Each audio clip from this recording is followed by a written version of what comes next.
Pedigree, 1, 2, 3, project you live as a champ. A last ride straight to hell, a tombstone, a choke slam. Here to give it to you raw. This is Wrestling with Savage. SmackDown, hold the title. This is Wrestling with Savage. What? Wrestling with Savage begins now.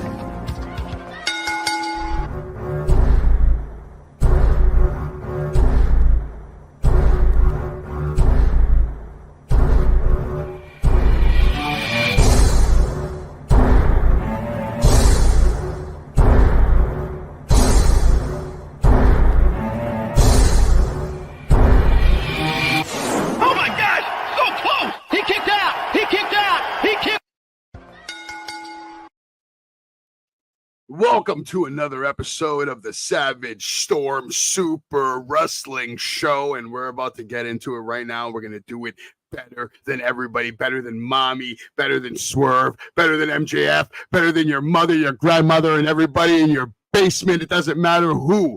We are the Savage Storm. I am Savage. This is DJ Storms, and tonight we're going to bring you another episode of the greatest wrestling podcast on earth. It's that simple. We are that damn good.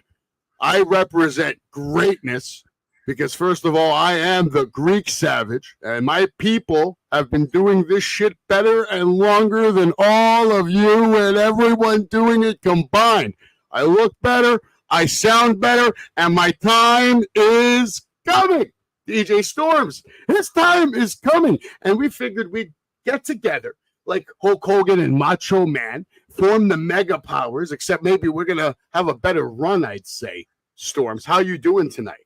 I am doing fantastic, Mr. Savage. It is a wonderful day. It is not 95 degrees and fucking humid outside. I could actually fucking breathe when I stepped out of my office building, but that was earlier today. The past is the past. Yesterday's history, tomorrow's a mystery, and we are on the motherfucking air. He is the incomparable Greek Savage. I am DJ motherfucking Storms, and I would like to welcome each and every single one of you to the Savage Storm Wrestling Super Show, episode number 6. We are rocking and rolling. We always getting down to the nitty and the gritty. We're going to be hitting double digits very, very soon. And even though the temperature has gone down a bit, things are continuing to heat up here on Thursday nights. Savage, we got a lot of shit to talk about, and we got a lot of good material as we head into Death Before Dishonor, SummerSlam, Blood and Guts, and All In.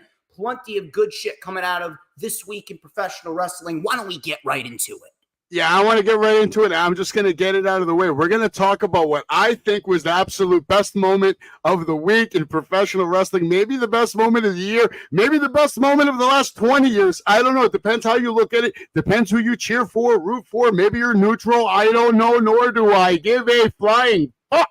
But what I do care about is the fact that we had a card on Dynamite 250 that was spectacular. It was a phenomenal card, and everybody was excited to see at least 2 of the 3 matches, and definitely wanted to hear what Mariah May had to fucking say. This was a must-watch show. Now, when the opening match started, I didn't expect this, but as the match progressed, Storms, as it was taking place in front of my eyes and I was watching the magic be pouring on the fucking cameras by these 2 warriors of professional wrestling right here. And there's a reason why I'm in the small frame and they're in the big frame, because they fucking deserve it. These 2 here might just be the 2 best wrestlers on planet Earth right now, because they went out there and they performed for 59 minutes and 57 seconds, 50 damn near 1 hour, 5 minutes if you count the entrances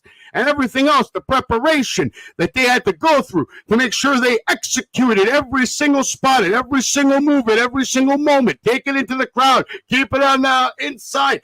Now, mind you, I wish they would have advertised it as a no-holds-barred match, only because of the referee's lousy ability to count to 10. But because of that, I don't really give a fuck, because I understand what I'm watching right now. And I don't even see the fucking referee. He's fucking irrelevant because the two superstars and their match are more important than fucking that ref and anyone in the building that night, because this is the match that's going to determine the future of the AEW roster. Who's going to run the show and who's got the big dick? And right now, MJF's got the biggest dick in the room. It was good shit, my friend. It was certainly good shit. And I did keep my eye on this match because if you noticed, they only advertised 3 matches for the show. And I'm sitting here thinking to myself, holy shit, is this going to go an hour? My God, it went 2 seconds shy of a fucking hour. And my God, probably one of the best matches in Dynamite history and beyond a shadow of a doubt, top 5 of the year so far. It is going to be very hard to top what Ospreay and MJF did here on Dynamite from a weekly TV perspective. Ospreay, we all know how good he is, but this was easily MJF's best match since he came back from injury. Matter of fact, it reminded me of the MJF of old. And the greatest part about it is we don't normally get these 1-hour Broadways in professional wrestling. We get 1, maybe 2 a year. But when we do, it is always special. He went the distance with Danielson, did MJF, and he went the distance with Ospreay. Kind of a shocking turn of events as MJF is the new international champion. I guess we could talk about this now, considering that we got Dynamite as our first major topic of the show. There's a lot of different ways that they could go with MJF now winning the international championship. We could potentially go with another match with MJF and Ospreay at All In, with Ospreay winning the title back. But there are 2 things that you need to remember. Pac won a number 1 contenders match last week in Calgary. He gets a shot at the international championship. And then you got Daniel Garcia, who's going to look to get his hands on MJF and rip his head off. Now, I don't know what's going to happen. Things are very unpredictable. And then obviously you got Ricochet looming. Could we see Ricochet versus Ospreay? Could we see Ricochet versus Pac? I don't know. But I'm going to go out of my way and I'm going to predict that we could be looking down the barrel of a potential fatal 4-way at All In for the international championship with MJF, Will Ospreay, Pac, and Daniel Garcia. And that is going to be a great showcase of star power and a great showcase of the future of the business. Makes sense because MJF always gets himself in situations where multiple talent want to, they don't want to kill this guy. So that's why he's always stuck in these stupid matches, because he's got a big ego, a big mouth, and he doesn't give a shit about, hurting people's feelings or cheating or anything. And he made that clear last night at the very last second, at the moment it was needed. That spot with the little kid was beautiful. That's a memory that kid's going to have forever. And listen, you said when we see matches like this, we don't see matches like this. We don't. Not on regular TV. These are pay-per-view matches, those Iron Man matches. They don't put those on regular shows, and they haven't done so since the 80s when Steamboat and Ric Flair were doing it like on a regular basis. In AEW last year, we had FTR versus Bullet Club Gold on Collision last year. They went 58 minutes. But that's I'm talking about like a singles match. They're not going to get 2 guys 60 minutes. You know on what TV. I'm talking about. We don't usually get these 1-hour matches in wrestling. No, not at all. But listen, at the end of the day, this to me was a way of them saying to everyone, especially the veteran fans of the business, we are the new Flairs. We are the new Steamboats. We are those workhorses. And especially MJF, I don't care what anybody says, to get in the ring only 3 times recently, like, you know what I mean? Like, Will Ospreay's been wrestling nonstop, like all the time, all over the world. Like his ring shape is right now is like incredible. And the way MJF was able to perform at the 50-minute mark, the 60-minute mark, still being able to move the way he was moving and get where he needed to get to, fucking impressive, bro. And another thing is, there's no cuts, right? There's no like take 2. They have this 1 hour that they're being given. There's no other chance. For the most part, bro, I'd say everything was at the 99.9% efficiency rating. Like I saw maybe one thing that could have been like, but it doesn't matter because I like seeing the struggle sometimes. The struggle of 2 men trying to just get through that moment and to pull off that bridge at the 50-minute mark, that's another thing. Sick match, bro. You don't see that Little shit. Rock got fucking spoiled, man. Little Rock got spoiled. Hey, these little kids are getting spoiled right now with the wrestling they're watching right now. That's why nobody appreciates anything, because these guys are just giving away this shit for fucking free on Dynamite, which is crazy. Best match of the week, best show of the week, hands down goes to AEW. I love to see MJF looking strong. Jericho, then on the other hand, he would come out with Big Bill, Brian Keith. They were out for their TV time segment, and then after a couple of minutes, he was interrupted by Suzuki holding a contract for a match next week. Suzuki mocked Jericho, wave after headbutting him, and then leaving, pretty much. I think we got a couple of shots of that. Here's Suzuki and Jericho. Oh, that's it. I don't know. Do you even want to get into Suzuki and Jericho? Yeah, I mean, we may as well. Yeah, it's all you, bro. Because I'll just say this. He's the Ocho. I give him a pass. So go ahead. Well, I'm actually going to be a little bit more positive here, because after what happened last week, it seems like Jericho is taking himself in a new character direction where those who don't listen to him are ultimately going to get the shit beat out of him. They had a great angle where they put Samoa Joe through a wall, which, by the way, protected Samoa Joe in defeat, which was great. And if that's the direction that they're going to take the learning tree in, then maybe this could end up being beneficial for everyone involved in this segment.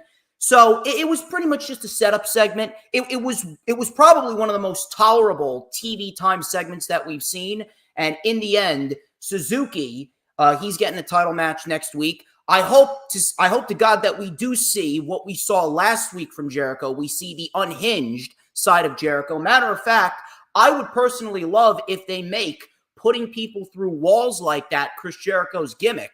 Hey, you don't fucking listen to me, I'm gonna fucking put your ass through a wall. That would be a decent little gimmick for him to have, and he could start losing his shit whenever people don't listen to him. But I hope to God that next week during Blood and Guts, I hope we do see that version of unhinged Chris Jericho, because last week was probably one of the best presentations of the learning tree gimmick that we've seen. So decent little setup segment, nothing really over the top. They needed something as a come down segment after what we saw between MJF and Ospreay.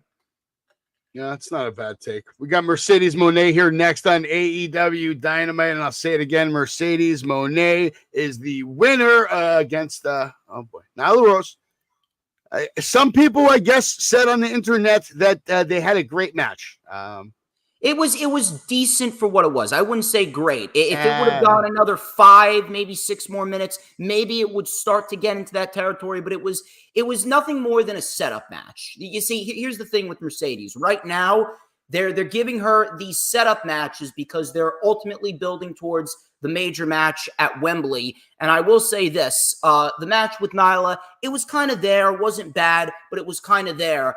But the main meat and potatoes was what happened afterwards with Britt Baker. And you can clearly see that they're building a nice little dynamic between Britt Baker and Mercedes Moné. Britt Baker, she's coming back. She's the come from behind babyface. She's the vigilante that the crowd want to get behind. And then you got Mercedes. She's been smitten with the Elite. By the way, fucking Okada is hilarious, by the way, with Mercedes doing the fucking CEO dance and Okada's fucking fanning himself. He's fucking sweating his ass off. Fucking great is Okada. But Mercedes is clearly the privileged, the favored individual, the bitch of All Elite Wrestling, and they're building their roles very well. And I'm going to make a bold prediction right here. I'll make this bold prediction. After we get this match at Wembley, Mercedes wins. I'm going for a Jamie Hayter return, and Jamie Hayter and Mercedes Moné is going to be a major feud going into the fall this year. All right. I just want to give a shout out to everybody in the chat, everybody that's watching in the Kingdom and the Posse, but somebody said that I'm not live on YouTube. I don't know. It shows here that I am. I clicked this and yeah, now I can watch myself. Look how good I fucking look. Wow, that's great. I was watching us right now. Yeah, we're definitely live. I am watching right now. TNA Impact is on. I'll try my best to keep you posted what's going on. Like, hey, you can buy this t-shirt and support Joe Hendry, TNAmerch.com. You can also watch them live many ways. Tonight, we're going to see the System versus Matt and Jeff Hardy. First time on TNA in a long time. That's, big deal. We're going to have the Slammiversary main event contract signing. All right. And right now we're watching No Quarter Catch Crew versus Kushida and the Rascals. And It looks like Jonathan Grisham's getting involved here. I'll keep you posted on that. JDC taking on Mike Santana. Alicia Edwards taking on Zaya Brookside. Slammiversary. Are you watching it, Storms?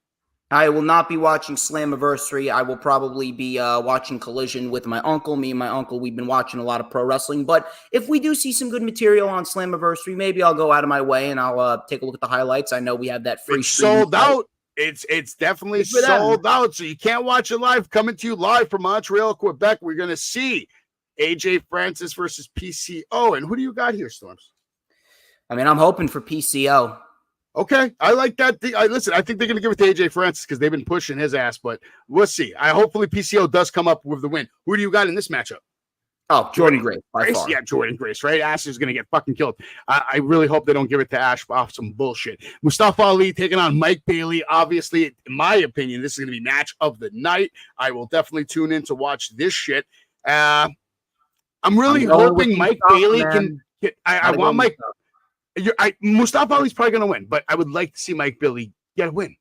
I'm going to go with a bold prediction here. Mustafa Ali is going to be the longest reigning X Division champion of all time. Probably. Yeah, I can't really argue with you. 6-way eliminator match. Who do you got here, man? Some heavy hitters. I'm going with Joe Hendry, man. Right off the back. You got to do it, man. You got to give it to fucking Joe Hendry. I'm going with Joe Hendry. There's no doubt about it. He's in pro wrestling right now. We all thought it was going to be Nick Nemeth.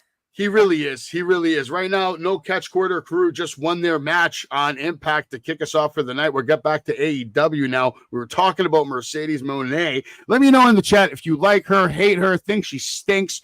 I want to know. I want to know. If you think she stinks, please let me know. If you love her, you can go to shopaew.com and buy her merchandise. That's actually one of the better pieces. Look, I'm a nice guy. I'll shit on you, but I'll still tell people to buy your fucking shirt. Who else will do that on the internet? Find a motherfucker out there doing what I'm doing. Find someone that Storms is doing. Wait till you see what Storms does this year. He's got a big fucking year coming up. We can't talk about it, right? It's top secret, but it's coming. It's coming. The announcement is coming next week. I've been putting the hints out there. Just use my 2-catch word phrase. You don't have to pay me for using it. Just tell them I'll stay tuned. Just stay fucking tuned, bro. Mm-hmm. Stay fucking tuned. Stay tuned to Sasha or whatever her name is now, right? Mercedes. I'd rather you buy this shirt, though. That's why I put these 2 shirts up. Whose shirt are you going to buy? Who are you supporting in this matchup here? Do you want Mercedes Moné to win this match, or do you want DM fucking D to win the match? Storms, who do you want to win this match? I got to go with Mercedes, man. Right now. Fuck you. I'm going with fucking Britt Baker. It's on, bitch. You ain't losing yet, man. That's it. I'm buying the DMD. You buy the bags. Man. That's it. It's going down. Mariah May. She spoke. Mm-hmm. What? Any thoughts? Yeah. First of all, I really did not recognize how much Mariah looks like Toni Storm. It's fucking ridiculous. She's like fucking pretty Toni scary. Storm. Yeah. It's like Toni Storm mini-me. It's unbelievable. It did what it needed to do. I would say they could have given us a bit more, but we do have six weeks left till All In. So I understand if they don't want to reveal all their cards yet, but she said what she needed to say. She did what she needed to do. Tony Schiavone obviously saying, "Speak, bitch." And then you got the crowd chanting, "We want Tony," which is a good thing. I'm going with Mariah May to win this match at All In. It's going to be her crowning achievement, and it's going to be the culmination of everything that they've done with this Mariah May Toni Storm storyline. So I would say it was a decent promo. Yeah. I would like to see a little bit more, and I'm hoping we see more with Tony and Mariah going into All In, because right now this may be the best built match out of all the matches going into All In. Yeah, you're not wrong about that one. But yeah, this has to be Mariah May's night. The run she's having right now is so dominant, and she's getting over so fast. I didn't think she was ready. Doesn't matter ready or not. She looks pretty ready to do anything it takes. She's out there eating blood, bro. She's out there stuffing a fucking shoe heel in someone's open scar. Listen, she looks like she's ready, man. She's ready to fight, at least. We'll say that. She ready to win? Maybe not, but she's ready to fight. Swerve Strickland, look on Okada. Now this is this was a match completely designed to promote the shit out of blood and guts. All right. This match really didn't have too much substance in it. It didn't last as long as we wanted it to. It was good for what it was. It probably could have been a golden match if they let him go. And I'm sure one day we got a little tease of this. I'm sure we're going to get more of it at the right time. But wow. These guys, even their sample was good, but the match itself, whatever, we knew what it was for. Blood and guts, they're hyping it up for next week. Swerve is the hero of AEW. Mr. Jack Perry is the hero of that shitbag crew. And now we have Darby Allin back in the mix, correct? And you know what I will say? Obviously, we know that this match is going to end via DQ, but one of the best parts about the show, minus the opening match, was the fact that this ending brawl that we got, the ending brawl with the Elite and Team AEW, what we got a nice build towards blood and guts, and we got a nice build towards All In, because it's not just going to be Swerve and Danielson. We could potentially see the Acclaimed versus the Young Bucks. We could potentially see Darby Allin versus Jack Perry for the TNT Championship. That's going to be a nice showcase for the two young guys right there, and that would be a great first pay-per-view match for Jack Perry as the TNT Champion. Some people are saying we could potentially see Okada and Hangman. If Hangman and Okada have a little bit of tensions building in blood and guts, that would be a damn good match for both Hangman and Okada. And we were actually robbed of that match. We did not get that match at Forbidden Door 2022. We ended up getting the Fatal 4-Way match. So I'm hoping we could potentially see a one-on-one match with Hangman and Okada for the Continental Crown. That should certainly make that title prestigious. And I see we got Ring of Honor up there. Ring of Honor, Death Before Dishonor is looking very good. What you got over here? Well, we got a good match right here. I'm interested in this matchup because it's two strong characters going toe-to-toe. And right now, I think Roderick Strong's on another kind of run. I think they're trying to make him shine in his own light. And I think Roderick Strong's someone who should be taken more seriously. No, absolutely. Absolutely. I think he's someone who could be a world champion. Absolutely. I do think he could. And I was actually very happy when they put him up against Swerve. Him and Swerve, they worked very, very well together when they had their match last month. And I'm very, very happy that they're continuing to put Roderick Strong in these big-time matches, even after he lost the International Championship, because, Roderick Strong, he's probably one of the most versatile and reliable workers out there. And this is going to be a great main event. I do have Mark Briscoe winning this, but hey, you give him 20 minutes, we're going to get one hell of a fucking brawl. Yeah, we'll find out. I'm sure you're going to be watching that one. I'm going to try to watch that one. I will be watching this one. And this is going to be another one of those beautiful matches. You just know it is. Swerve's been having such money matches. And wrestling with Bryan Danielson is it's like a gift. You know what I mean? Bryan Danielson can make anybody look like $10 billion in the ring, especially when you give him a guy like Kenny Omega. Like, to me, one of those top 5 matches in Dynamite history, if we're going to talk about it one day, I put Kenny Omega versus Bryan Danielson at Grand Slam. I was there live. It was a 30-minute fucking clinic, and we never really got to see the finish to it. Wow. But nonetheless, now it's Swerve's turn to get to play with Bryan Danielson right now and get the dance with him in that ring. I'll say that. It's unpredictable. For me, if anyone on the roster deserves a push and a run with the World Championship, to me, it's Bryan Danielson. Like I said, he's put in the work in the locker room, in the back. He's put up the matches. He's put guys over. He's worked storylines. He's coached people. He's mentored people. He's trained people. He's doing a lot for Tony Khan. And he actually is one of the best wrestlers in the world, whether people want to admit it or not. One of the best wrestlers of all time. 100%. At this point, you can't argue it. I'm not going to sit here and say he's the best wrestler in the world, but he is certainly one of them. And hey, listen, I'm looking forward to it. I wouldn't necessarily be mad if Bryan Danielson wins, but it's very hard for me to root against Swerve Strickland right now, because Swerve Strickland, he's been killing it as the world champion. Every single title defense that he's had has been fantastic. I mean, to me, one of the most underrated matches of the year so far is Swerve and Claudio from that Collision following Swerve's victory over Joe. back at Daly's place. That was a great fucking main event for Collision. Loved his match with Christian Cage. The match with Ospreay was awesome. And I'm really hoping that they give Swerve a little bit more to work with, because it would be a shame if they were just going to end his title reign just after, like 4 months. I think he deserves a little bit more. Well, listen, you're not wrong. There's absolutely no reason why Bryan Danielson wouldn't just say, yeah, put over Swerve. He needs it more than I do. 100% could happen. But we also could have Swerve saying, you know what? Let's give it to him. It makes a good storyline. You never know what's going to happen here. Swerve might get humble here. And well, here's another thing. Here's another unpredictable thing. If you don't know. If the Elite wins Blood and Guts, with Hangman winning Blood and Guts, do we see Hangman added to this match? Is the Elite going to add anything's Hangman? possible when it comes to Tony Khan and AEW and booking? Right now, I'm watching Impact. Xia Brookside just got in the ring. She's about to take on Alicia Edwards. They're both talking shit, slapping off. I'll keep you posted on the results of this matchup as we go on. But back to AEW. Grand Slam coming up Wednesday, September 25th. What do you think the chances are of forecast of a Savage Storm that night? I don't know, man. I'll definitely be there at full gear. That's for sure. Full gear. What's wrong with the Queens? You don't come to the Queens?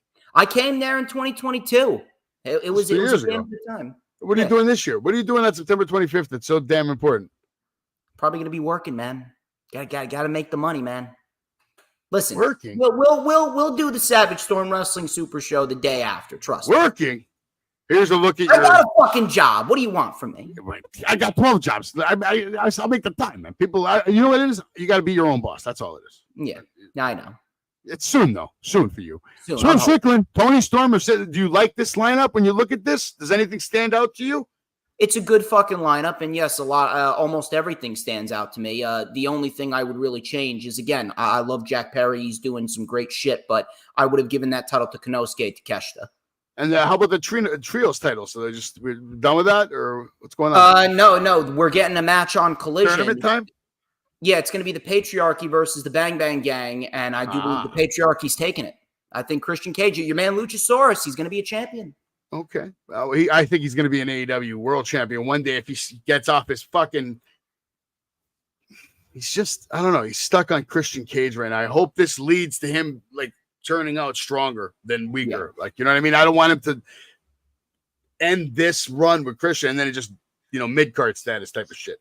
He needs to do something significant to have a moment. I'll update you quickly on what happened on Collision and Rampage. Storms, if you watch either one of the shows, feel free to let us know what you thought after all the results. The King of the Black Throne defeated the Premier Athletes. In match 2, Roderick Strong took on a good friend of mine in Big Ben Bishop, able to pick up the win against the 6'12 Giant. Keep eyes out for him. Ray Phoenix won his high-flying 4-way match against Angelico Commander and AR Fox. Thunder Rosa picked up the victory against Rachel Ellering. And Shane Taylor Promotions picking up a win against Top Flight Action Andretti. I didn't see that one coming, but I guess they're on the way up now. Here's some shots from the action. Did you watch Rampage, Storms? I did watch Rampage. I watch Rampage and Collision pretty much every single week. Thank God. Yeah. And again, I will say, we do get some decent shit here and there, but last week's Rampage should have been the continuation of what we saw in the Rampage in Chicago. They didn't do that. Now I'm hoping that they do that this time. Supposedly, I think there may be only 4 matches on Rampage. But again, the more matches they add on Rampage, the harder it is to really keep track of everything and make it feel more important. But we did get some decent stuff. I will say this. The opening match was a lot better than I thought it was going to be. And if they want to push the Kings of the Black Throne for the tag team championships, I would certainly advocate for that because they are fucking great at what they do. But I think we're looking down the barrel of potentially the Patriarchy versus the House of Black for the Trios championships at All In. That's going to be a damn good match. I have no issue with that. On Collision side of things, again, we did get some decent stuff on Collision, but what they're doing with Dynamite right now, the last 3 weeks of Dynamite have been 3 of the most structured, well-flowing shows that we've seen from AEW Dynamite in recent memory, We need to get that shit with Collision next. We need to get that shit with Collision, and we need to get that shit with Rampage as well. The more fluidity and the better structure to the show. We don't need 7-8 fucking matches within a 2-hour period. We don't need fucking 5 matches within a 1-hour period. That is the main thing that I'm going to continue to push every single time. But one match I want to say was very impressive. Tommy Billington and Konosuke Takeshita. Konosuke Takeshita is so goddamn good at what he does. And Tommy Billington, 23 years old, 2 years younger than me, 23 years old, and he's already this good. Now, he's a little slow at times, but I do think that over time he's going to get even more intense. He's going to get even more fluid, and a match with Takeshita very much helped with that. This was easily the best match on the show. Props to both men right there. And I do believe, if I'm not mistaken, maybe we could be looking down the barrel of a little mini feud between the Don Callis family and FTR. Congratulations that FTR is back. Dax Harwood, he got over his hematoma rather quickly. Awesome. So I'm very, very happy about that. Very happy about that. And if we're looking down the barrel of those two teams going at it, listen, sign me up. Anytime. Oh, listen, FTR is maybe the greatest tag team of all time. Let's be honest. It's arguable. They're arguable. Maybe the greatest active tag team. How about that one?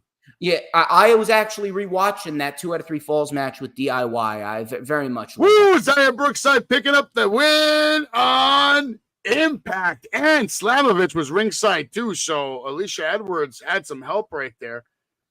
Wow. Zaya Brookside. Gotta love Zaya Brookside. Yeah, she's great right there, man. A lot to talk about still with AEW. We're talking about Takeshita over here. This is actually on my DVR list. Tonight I'm watching The Boys, episode 8. And then I'm watching Takeshita versus Tommy over here. I'm going to have it in the DVR because I'm a big Takeshita fan. I would love to manage Takeshita one day and bring him into the Savage Kingdom. I think him and Spencer Slade could be a tag team that just ends the world. That could be a match that steals the show. Oh, wow. Who, Slade and Takeshita? I don't want to do that. Slade, if you're watching, you got yourself your next opponent. Wow. My God. Takeshita. Bang Bang Gang was action. Roderick Strong continues to win. Impressive. Nyla Rose was in action. Squash match winner. Top Flight. This time they get the win against Shane Taylor Promotions. And Sky Blue made a statement defeating Harley Cameron. She's been saying and talking a lot of shit on Instagram that put respect on my name. We'll see how that pans out for her. And I was kind of shocked to read that Undisputed Kingdom picked up the win against any team that Orange Cassidy's in. And Kyle O'Reilly, who 2 years ago was like the best wrestler on the fucking television show, and now he's just a fucking bum. He's a part of the conglomeration. He's a fucking bum. Kyle O'Reilly's still awesome. Him and Bobby Fish should be out here causing chaos, and they're not. They needed the win, and I'm glad they got the win. You're telling me those two aren't just as good as DIY? Who? Kyle O'Reilly, Bobby Fish. Oh, no, they are. They are. You know what I'm saying? Like, come on. Very underrated, too. Yeah. Craziness. Here's some shots from Collision, just in case you missed it and you're not going to watch it. At least Savage and Storms make sure that you can get a glimpse of it and get a glimpse of the wrestling that took place on Saturday night. And one day when I'm so old that I can't move, I will probably start watching Collision every Saturday live. Oh, by the way, props to Juice Robinson. The guy's fucking hilarious. Juice Robinson's one of the best. Absolutely fucking great. Funny guy. Sky Blue, look at this. Sky Blue or Sky White? Oh, baby. Wow. Orange Cassidy, though. Loser. He's hitting people with monkey wrenches now. He looks like he's a loser. Hey, listen, he needs to take some losses. All right. You heard about this. I'm sure Britt Baker confirmed that the Forbidden Door thing was like a last-minute decision. She was ready to come back. I'm glad that we got to see Britt Baker, and it was a thunderous fucking reaction. And Jeff Jarrett believes WCW Revival could thrive, and I agree with that, but how does that even work? Doesn't WWE just own WCW now? Yeah, they do. They do. So what the fuck? So what the fuck is he even talking about? I don't know. He wants to be hopeful. Come on, Jeff Jarrett. When you go back to Double J, listen, I respect. Maybe he's going back to WWE. Storms, don't be surprised next year when either ECW or WCW is on at the same time when AEW is. Not a chance that's going to happen. They're going to be on Netflix. The demand for wrestling is going to go up substantially. You know what's going to happen? SmackDown's going to move over to Netflix next. And Paul Heyman's bringing back ECW. I already heard it. I'm not going to tell you from where. I already heard it. And when Savage says he heard it, I'm telling you, it's in the universe right now. Paul Heyman's next project after this little run he has with Roman is over. He's bringing back ECW. And they're getting their own night. Going to live up to what it was. Never. I'm not going to argue with you on that, but they're bringing back a fucking variant of it. Maybe it's crazier than ever. Who knows? No, not a chance, dude. Not a chance. You never know, man. Paul Heyman's fucking nuts, dude. He's nuts. All right. Darby Allin confirms medical clearance, right? Good. We saw him. He's back. Happy for that. This girl right here. And I'm curious to hear your take on this. So she has multiple dates with multiple companies, right? WWE offers her a significant amount of money, nice offer, nice contract. She signs because obviously that's her dream, right? She wants to work for the WWE. She grew up watching the WWE. And the matter of fact, this Storms, every professional wrestler that you see out there right now, at least for the next 10 or 12 years, they all grow up watching WWE or WWF. They didn't grow up watching AEW. But in like 12 years, that's going to change. There'll be kids that'll be like, I grew up watching AEW. For now, she was a WWE fan. So she gets the opportunity of her lifetime, but because she signs that contract, she now can't do all these different dates. A lot of bookers, were promoting for her. Do you think she's bad for that, or is she just trying to live her dream, bro? I talked about this on my stream, and I went in depth on it. I think you can just give me the quick opinion then. Yeah. I talked about it for a good 25 minutes, so I'll probably not going to go a full 25 minutes talking about it. Please, fucking don't. I'll give you probably 2 or 3 right now. I'll give you 2 or 3. So if you have a dream and you want to go and chase it, go ahead. But here's the thing. There are certain ways to go about things without coming off like a piece of shit. So hold on. Right away, you're turning her into a piece of shit. Well, listen. There are different ways to go about things. There are good ways. Can we make this portion more I do not have an issue. Listen, just listen. I know. I want to listen. Hold on. You listen for it. I want you to listen too. On this specific subject. Can we do it like debate style, where you get one quick take and I get one quick take? All right, fine. I'll start with this. I do not have a problem with the fact that Stephanie Vaccora went to WWE, but she could have gone about doing business with the other companies a lot better. Okay, you know what? You're actually not wrong about that. She absolutely could have, but in her defense, if they came to her and said this is a one-time offer, if those are the circumstances, let's just say they are. We don't know, right? What if they said this is a one-time offer, you could take it or leave it? And then I'm going to blame WWE for the way that things look bad. And I'll tell you why. It's because WWE, whether it's Triple H running the company, whether it's Bruce Pritchard, whether it's Nick Khan, whether it's Vince McMahon, WWE does not care about anybody but themselves. They do not care about the business flourishing. If anything, if all the other wrestling companies besides WWE were to go belly up tomorrow, they would not bat an eye because WWE is so delusional that they think that they're the lifeblood of the business. Well, I'll tell you this. WWE was smart enough to send a limo to get her, and she didn't have any issues having transportation to go sign the fucking contract. But when it came to Forbidden Door, she had a bit of a problem getting to the event because they didn't even provide transportation for her. I think that's a big reason why she probably even signed with WWE. Because WWE shows up with a limo. I don't think we're going to talk about something that Gunther said on Raw. I can't wait till we get to that part because that's probably the only good part of fucking Raw. Raw was a shit show. I can't wait to tear apart that segment between Ripley and I actually thought that was a decent little segment right there. All right, great. I can't wait to fucking argue with you finally about something. Buddy Matthews hints at AEW return, and all I got to say about this, and I hope you can keep the next takes on these all quick so we can move on to WWE eventually. But Buddy Matthews, fuck yeah, I can't wait for him to come back. Absolutely. Let's get that 6-man tag team match with the Patriarchy. Fuck yeah, I like it. Cody Rhodes hated the Young Bucks narrative on his AEW arrival. WWE Do you think they told were him to being? say Do you that. think the Bucks maybe were being a little too aggressive when they first started fucking with Cody? Maybe. I wouldn't say so. I think that WWE is just telling Cody to say this because WWE needs to control the narrative of the media.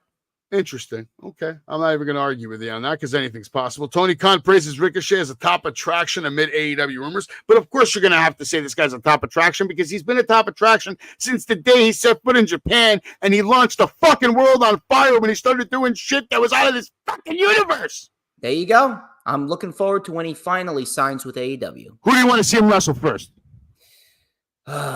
Give me him and Ospreay, dude. Fuck it. Fuck, man. That's great. Ric Flair says Tony Khan hasn't contacted him at all since Sting's last match. And you know what?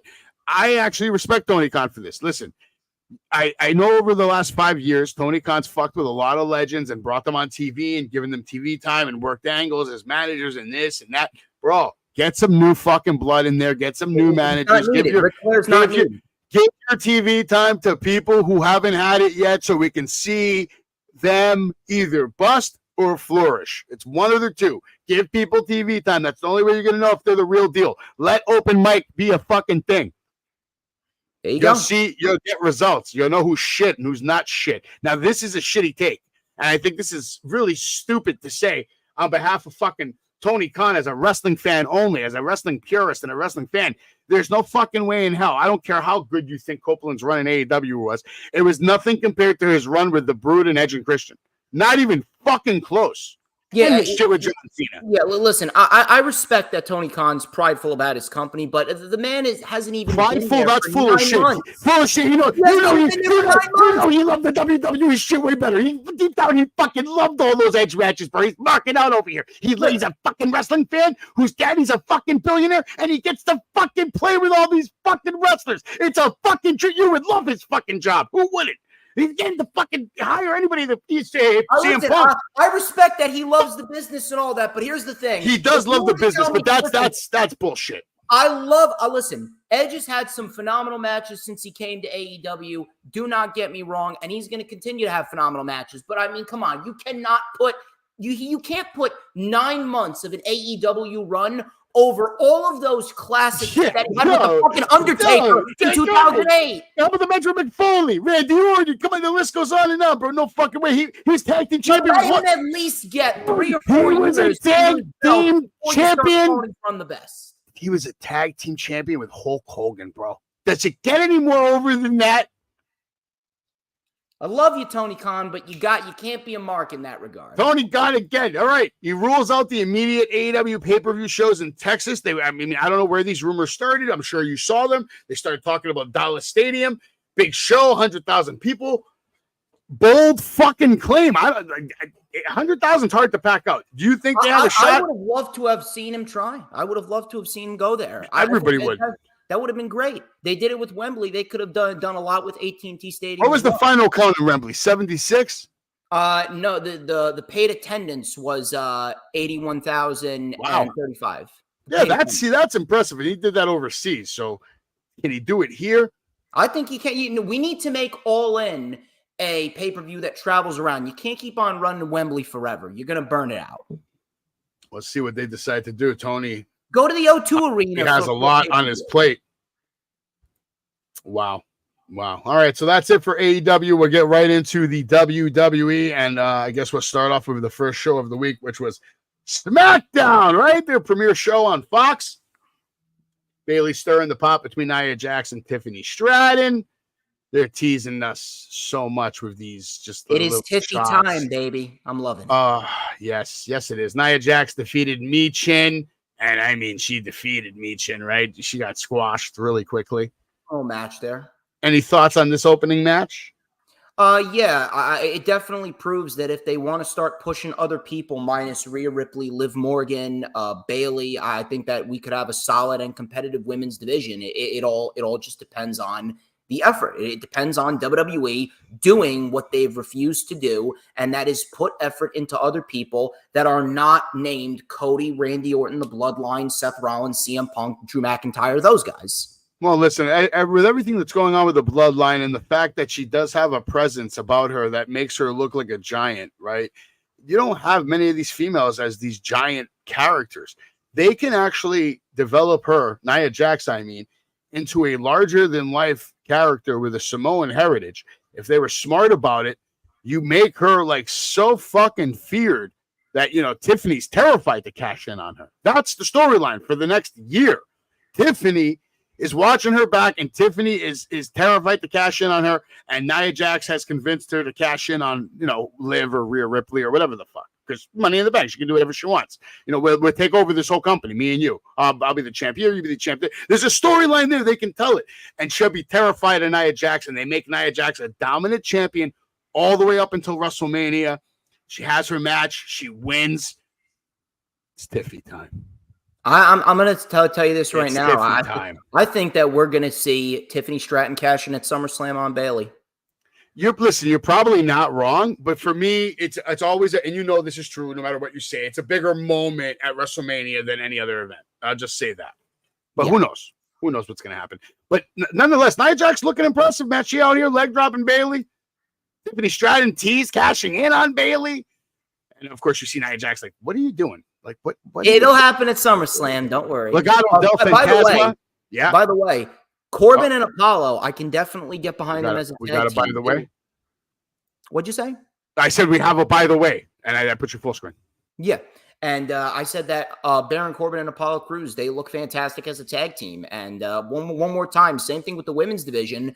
If WWE wants to build that tag team division up, they have the potential to do so because Legado del Fantasma, they look good here against Apollo and Baron Corbin. And we also got LA Knight, as I saw before you switch the picture. LA Knight and Logan Paul confirmed for SummerSlam. We're going to be getting a new United States champion, and his name is LA Knight. Yeah.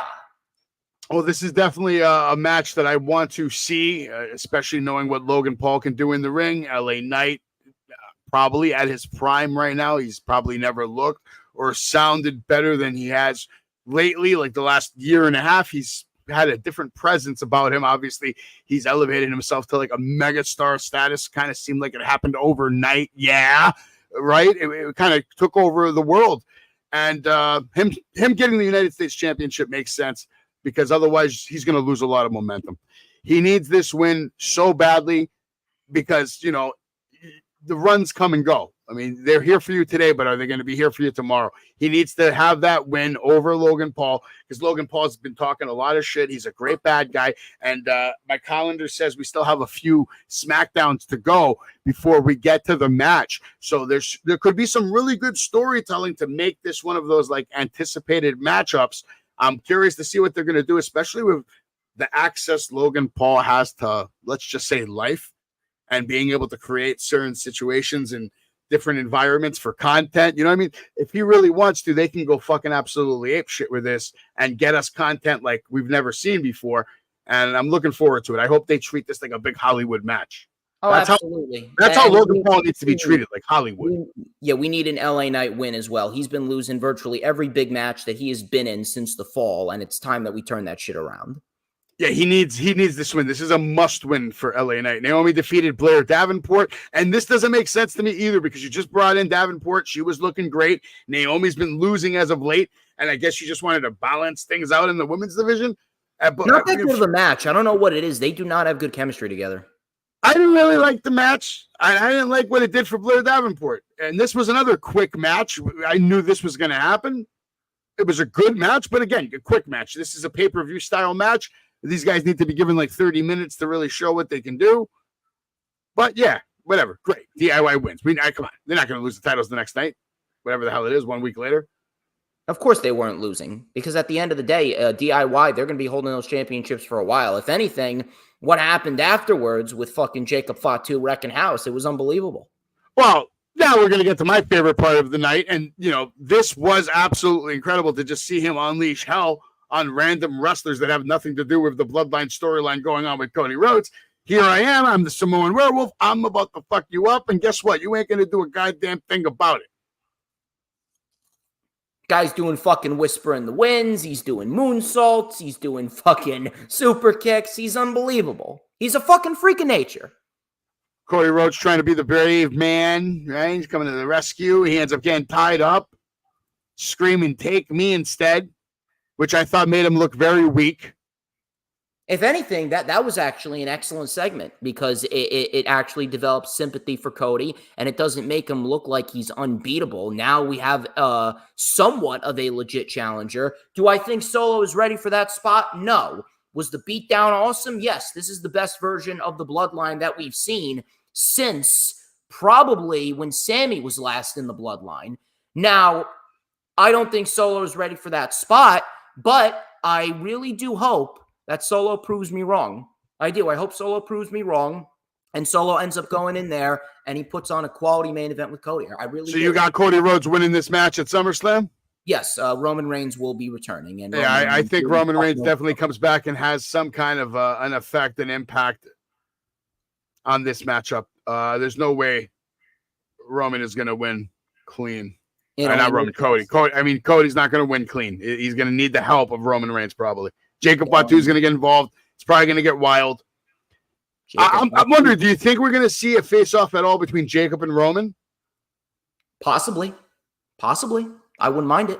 I wouldn't mind it at all. I think that would and Roman just comes back and he's like the only one that can like launch Jacob Fatu for even a second. Maybe. I don't know. But I'll tell you this.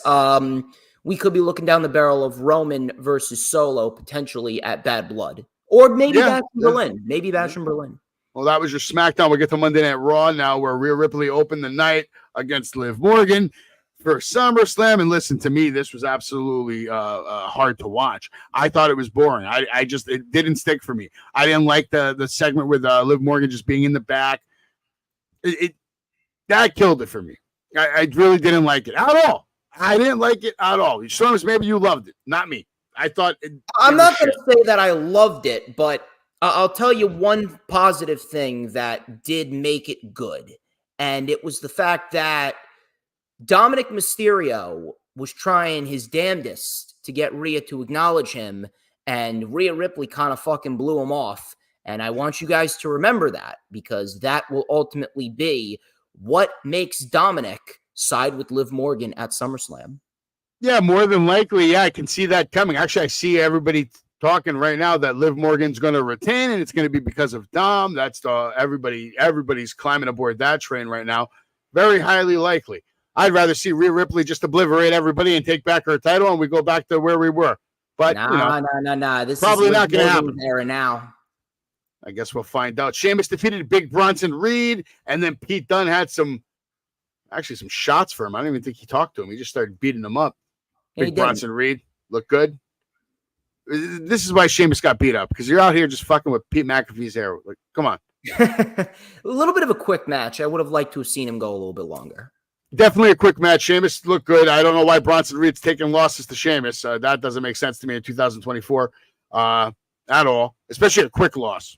Yeah, they should have gone at least 15 minutes. Yeah, this should have been like a big banger. They should have been drooling sweat out there.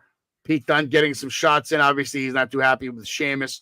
I'm sure that matchup is coming soon. Maybe even at SummerSlam. It could be a street fight at SummerSlam. Sonya Deville defeated Zelina Vega. Zelina Vega looked like she got really hurt. I saw a video after the show. It looked like she had dislocated her arm. I hope she's okay. Sonya Deville's first match in a long time. And, she needs more reps for sure. You can see the ring rust, in my opinion, on her. She can't move like Zelina's moving right now. Zelina was in there like a lightning bolt, Storms.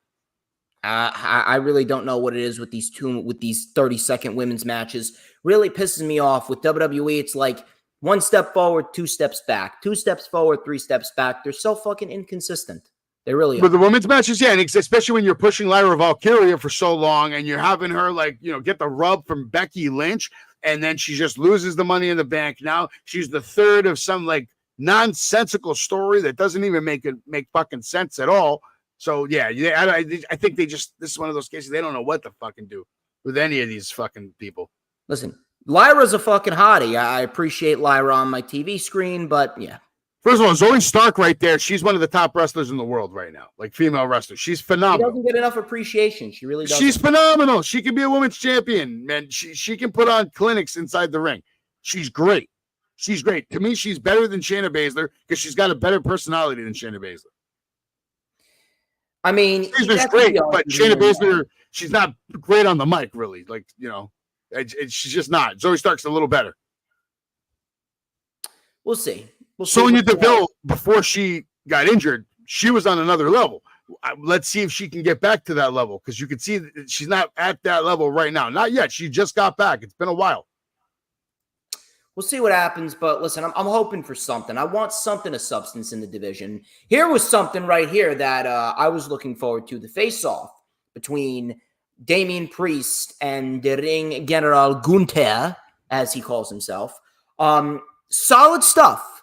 Very solid stuff here. The only downside was Priest didn't get enough. Priest didn't get enough in. Now, he did end up standing tall over Gunther in a physical standpoint, but we could have done a little bit more with Damian Priest on the microphone against Gunther, because Damian Priest is actually a very good promo. He can talk, and he's been putting on some great matches, so I would have liked to have seen him talk just a little bit more, but the back and forth was very, very nice. Damian Priest came off a lot better than he came off during his feud with Jey Uso, and I do believe that we could see one of the best versions of Damian Priest at SummerSlam when we get this match with Gunther. We got a perfect promo here. No altercation, no physicality really needed. Gunther, in my opinion, crushed him, but only because of the content of what he was saying. Damian handled it very well, as a babyface champion should, meaning like, that shit doesn't even bother me. I'm going to beat you anyway. I'm the best. You know, none of it even got to him. He played it off very well, very good. But what Gunther was saying was like, damn, bro, this guy's going in right now. We're talking about when you were like living on the streets, being a fucking bum, and your hardest time of your life, and you were fighting for your life, and all this stuff that he meant if, he was talking about his personal life when he said struggling with all your demons, whatever the hell he said. But dude, he was going in on his ass. He's like, WWE, while you were going through all that, WWE was calling me, begging me to join. You had to fight, not me. I'm that good. I'm so good that they called me. They begged Come me. off like a privileged scumbag. That's exactly it was great. It had MJF vibes to it, like just complete, like you said, piece of shit scumbag vibes. I loved it. Mustafa Ali right now going crazy on Impact, man. I think he interfered in somebody's match. He's got his SWAT team with him. And yeah, you're right. They're giving this guy so much TV time tonight. This is like the third time I've seen him on TV tonight. I'm telling you, Mustafa Ali is going to be the longest reigning X Division champion ever. Here's the question, though. Is Damian Priest going to beat Gunther? The answer is no. Damian Priest's reign was fine for what it was, but in the end, Gunther is going to be the new world heavyweight champion, as expected. Yeah, I think it's his time. I think he's the perfect world champion, and I think he's the next guy that's going to have like a lengthy reign. I don't know who's going to beat him. Maybe Dragunov, maybe Braun Breaker. I don't know. Maybe Seth. There's a lot of different routes that they can go, but one thing is for sure, he's got a lot of challengers on Raw. Oh, absolutely, man. Absolutely. What would be crazy is if Cody loses his title, and then maybe Cody's the one to beat Gunther. No, I don't think so. No. Crazier things have happened, unfortunately. True. Back to Monday Night Raw. Yeah, this was good shit. That was my favorite part of Raw. Damian Priest then had a match, defeated Braun Strowman. Braun did a great job in the ring. Looked like he was really fucked up. Looked like his leg was killing him. And Damian did what Damian did. He beat Braun Strowman clean, which makes a big statement to everybody. He needed that win. Look at the monster I just killed right here. We have Matt Shayna Baszler, Zoe Stark defeated Caden Carter, Katana Chance. This wasn't bad, but again, no one cares about the women's tag team division. Not bad, though. I hate that you say it like that, but you're not wrong. You're not wrong. I love Caden and Katana. I've literally, and I've been very, very vocal about this. I know Casey Catanzaro's sister. I've met her sister's husband. They're wonderful people. I got to FaceTime with Casey. I fucking love that woman. She is amazing at what she does. And it's a damn shame. It is a damn shame that this is the extent of their usage on TV. Wow. Damn shame. Wow. What are you calling this faction? I have no fucking idea. That's the name. I got no fucking idea. Drew McIntyre lost his temper again, right? He's getting, yelled at. He's got suspended again all in one night because he hit the referee. He almost hit Adam Pearce. And then, of course, Seth Rollins comes out, kicks the shit out of him. Kind of, right? Maybe just kicked him in the arm. Seth Rollins didn't come out dressed like Corella DeVille. Color me shocked. No.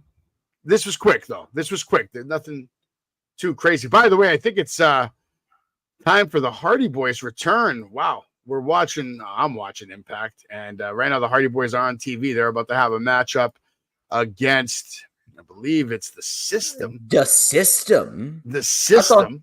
I thought they were saving this shit for Slammiversary. Matt Hardy, Jeff Hardy both look good. They're both dressed up in their broken gimmicks. I'll keep you posted on the results of that match as the night goes on.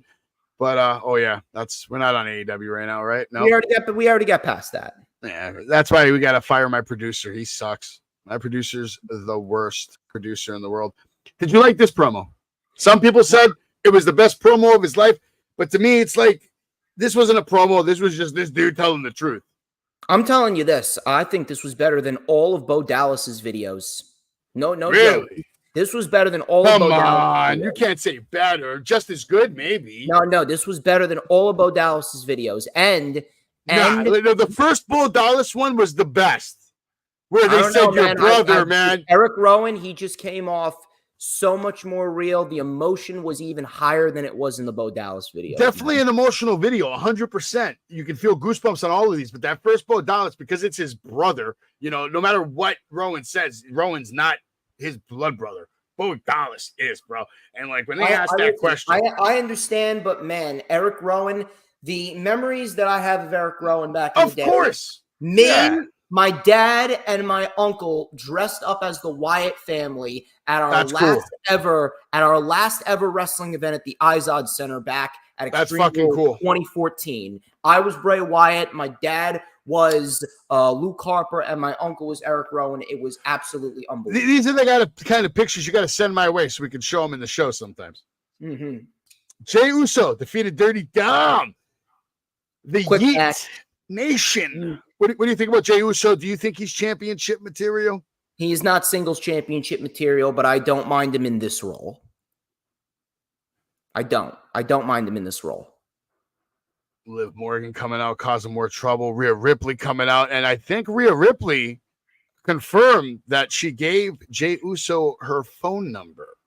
Yeet is correct. And then the Wyatt Six saved Bo Dallas from a Chad Gable attack. Bo Dallas just sitting there laughing, getting ready to get killed.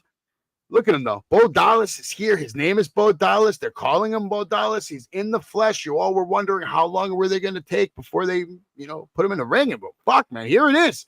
Did you like the way they set this up? I didn't mind the way that they set it up. The only downside to it was, the Wyatt Six were taking way too fucking long to actually come out and stand face to face with Chad Gable and the new Alpha Academy. But I'm glad that Chad Gable's with the Creed brothers. Again, the only gripe, why are they targeting Gable, and when are they actually going to fucking wrestle? Like, are they just going to be... No, Gable's the target because over the last year, he's been the biggest piece of shit on the show. The way he's abused. But they haven't mentioned Gable by name when it comes to this. That doesn't matter. They don't have to mention him by name when they're coming out during every one of his fucking matches and shit. I enjoyed some specifics. Listen, to me, I still think this was too soon. Too soon. They should have just kept on video packages until every character got like a video package. And then maybe something from there. I don't know where they're going with this. It seems like we're going to get a match at SummerSlam even with the Wyatt Six versus, Gable and the Creed brothers is what it's looking like. Yeah. Stay tuned, and we'll keep you posted on what's going to happen there. But you got to remember, they're going slow for the moment because you said they're taking too long to come to the ring. They're trying to scare these little kids that are in the audience right now. They're trying to put some fear into some hearts. Because obviously the grown-ups ain't getting afraid. What are they, heels going up against heels? They're not heels. They're just higher powers. I don't know what the fuck they're doing, man. Braun Breaker disrupted this Intercontinental title match, and I gotta say, these two guys put on a really good fucking match. I actually want to see another match between these guys, but Braun Breaker is Braun Breaker. He came out, did what he does, and looked good doing it. He damn near killed Dragunov. Look at that shot. He killed him. Going 24 miles an hour, probably. I would not mind if we get a triple threat match at SummerSlam. How do you feel about Braun Breaker being faster than Bronny James Jr.? I mean, Braun Breaker, he's a fucking. If you want to talk about freak of nature, that is Braun Breaker. By the way, I don't know why. I think this may be a coincidence. I was watching the fucking Steiner Math promo with Scott Steiner in fucking TNA, and let me ask you a question: Is it good or bad that I understood all the equations that he was putting out? And all the mathematical equations that he put out there was actually correct? Yeah. Is that a good thing or a bad thing? I don't know. Absolutely. Absolutely a good thing. Listen, man, this shit is fucking money. I understood every word that he said. Scott Steiner's money, man. Anytime you watch one of his promos, it doesn't matter if you understand or don't understand what he says. You can just sit back and enjoy the gold. Scott Steiner is... I have a video with Scott Steiner, actually. I got to find it. Fucking play it. Who cares? Look for it. I got a fucking hour. Let's have some fucking fun. We got another fucking hour. Oh, we're going to have some fun. I had a lot of fun this weekend, but before we get into some of the fun, we can talk about NXT. Did you watch NXT? I saw some bits and pieces of NXT. And, you missed a hell of a main event if you missed it. No. I saw the main event, and that's awesome. Exactly what I wanted to talk about, because I'm going to make a bold statement right here. And I'm going to reiterate it on my show on Saturday, Lightning Flash Update at 1 p.m. Just a cheap plug right there. Cheap plug. Do it. Obafemi right now, I don't give a fuck what anyone says. What anybody says. Obafemi is the best mid-card champion in the entire industry right now. He's better than Logan Paul. He's better than Sami Zayn. He is better than Okada. He is better than Jack Perry. He was better than Will Ospreay when Will Ospreay was the international champion. He's not better than MJF. But listen, MJF's only held the title for 24 hours. He's the man. At this moment, Obafemi, with the way that he's presented, and again, I will constantly bring this up because I was caught on record saying MJF just wrestled more minutes in one match than Obafemi has in the last 5. Come on. Listen, let me talk. All right. You love Oba. I get it. He's the man. No. Listen. The reason why I have a lot of praise for him is because I was very, very hard on him at first because I said that giving him the title so early was a major mistake, but he took the criticism that I gave him, and over the last 6 months, he worked his fucking ass off to get better in such a short period of time that it is almost inhuman, the rapid pace that he got better at. And if he keeps up this pace, he could be on the main roster sooner rather than later. Excellent match between Obafemi and Duke Hudson. Maybe the best match of Duke Hudson's career. Definitely the best match of the night on NXT without a doubt. And it's probably the second best match of the week for me on all of pro wrestling after MJF and Will Ospreay. I'll put it right there. Great match. And the Rascals look good as well in the opening match against Gallus. Gotta love the Rascals. Well, yeah, I was going to let you, if you want, go ahead and pop off with the results and just tell us what you thought of each match. I'll just go with the slides, man. I'm liking the Rascals. Obviously, we know how good the Rascals are. Gallus, I'm surprised they haven't been called up to the main roster at this moment because, they feel like they've gone as far as they could go in NXT at this rate. But I'm glad that the Rascals got the victory there. You know who else made a big appearance? Joe Hendry seems to be taking over NXT week by week, I'm telling you. And at this very moment, I would not be shocked if WWE buys out Joe Hendry's contract just like they did with Stephanie Vacour. I'm telling you. Trust me, Tony Khan's trying to buy out his contract too. Everybody's trying to buy out his fucking contract. But say his name and he appears. I don't know if you agree with me, but I think WrestleMania needs to be Joe Hendry versus John Cena. That's the match I want to see at WrestleMania, but we'll see if it happens. Listen, I think that would be a phenomenal match, but I don't think they're going to go with that. I think they're going with Cena Gunther. Probably. Roxanne Perez, though, looking phenomenal again. She's a great heel, but I think she's met her match. In my opinion, Thea Hale is the future. Roxanne Perez is much needed on the main roster. You know it. I know it. It's time for Thea Hale. It's time for Chase Yu to get some gold. Nathan and it should be her. A lucky guy. He's got Thea Hale. Gotta love that. To me, Thea Hale is right now my favorite female performer in NXT. Really? Yeah, really? by far. current NXT right now, she's my favorite performer. Pretty bold statement right there, man. Oh, they took Tiffy. Yeah, they took Tiffy. I mean, it's always Tiffy time. Look how fucking jacked Rich Holland is, bro. This guy's a stud too, but right now he's in a position that I don't think they really know just where to put him. So they put him for a safety net at NXT, let him help some people down there, which I'm sure he is doing. He is good. We'll see what happens with him. I'm going to keep an eye on Chase U's storyline. Javon Evans, always impressive. He defeated Brooks Jensen. Sean Spears made a presence.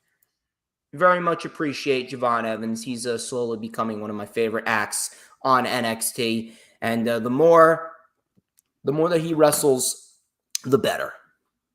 NXT champion Ethan Page defeated Dante Chen, which is awesome. I'm very happy about that. How good was that match? I may have to go listen. out. Dante Chen is one of my favorite guys on NXT as well. In my opinion, in NXT, bill for bill, pound for pound, Dante Chen's probably top 5 guys who can perform. That guy can actually deliver bangers. I've seen him wrestle on different programs besides the main show of NXT. Very gifted athlete and very underrated. Ethan Page is Ethan Page. He's not going to lose his title just yet to him or anybody. So no, absolutely I not. knew what was going to happen there. But great match. Ora Mensah, though, making it clear he wants the next shot at Ethan Page.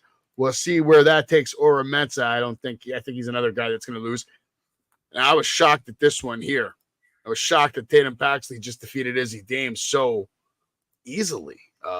Izzy Dames been having some big wins lately, and then Tatum Paxley and she looked good doing it. That new finisher, I don't even know what I'm calling it yet, Storms. If you didn't see it, very impressive finisher, by the way. You might want to just see the finisher. And then on top of it, her and Wendy Chu.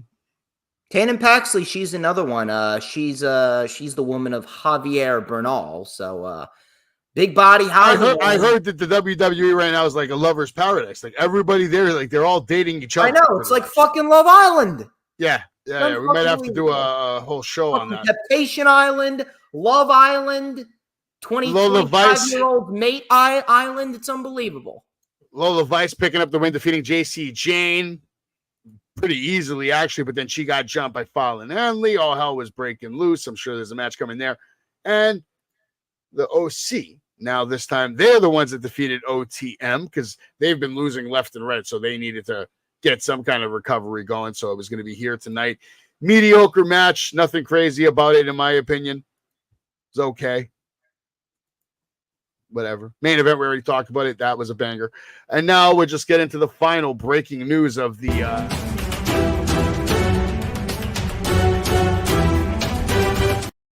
always got to have the WWE breaking news. Cody Rhodes, The Rock, what do you think? Is it happening at Mania, man? Is Cody going to stand the test of time all the way to Mania, and then somehow, some way, The Rock gets in that main event, gets a title shot? Is that where we're going?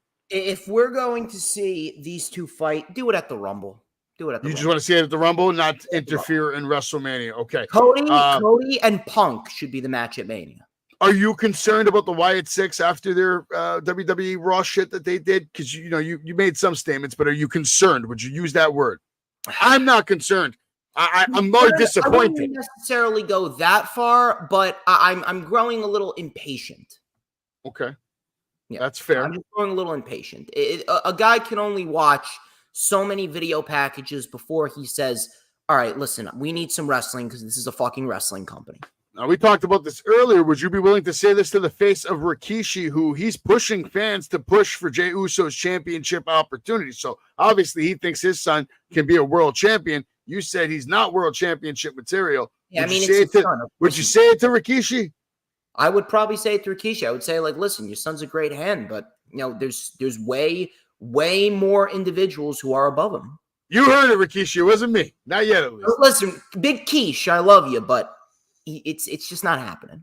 All right, CM Punk over here. He's working hard to get medical clearance. Apparently, he's still not medically clear for. I think he is medically cleared. I think he is.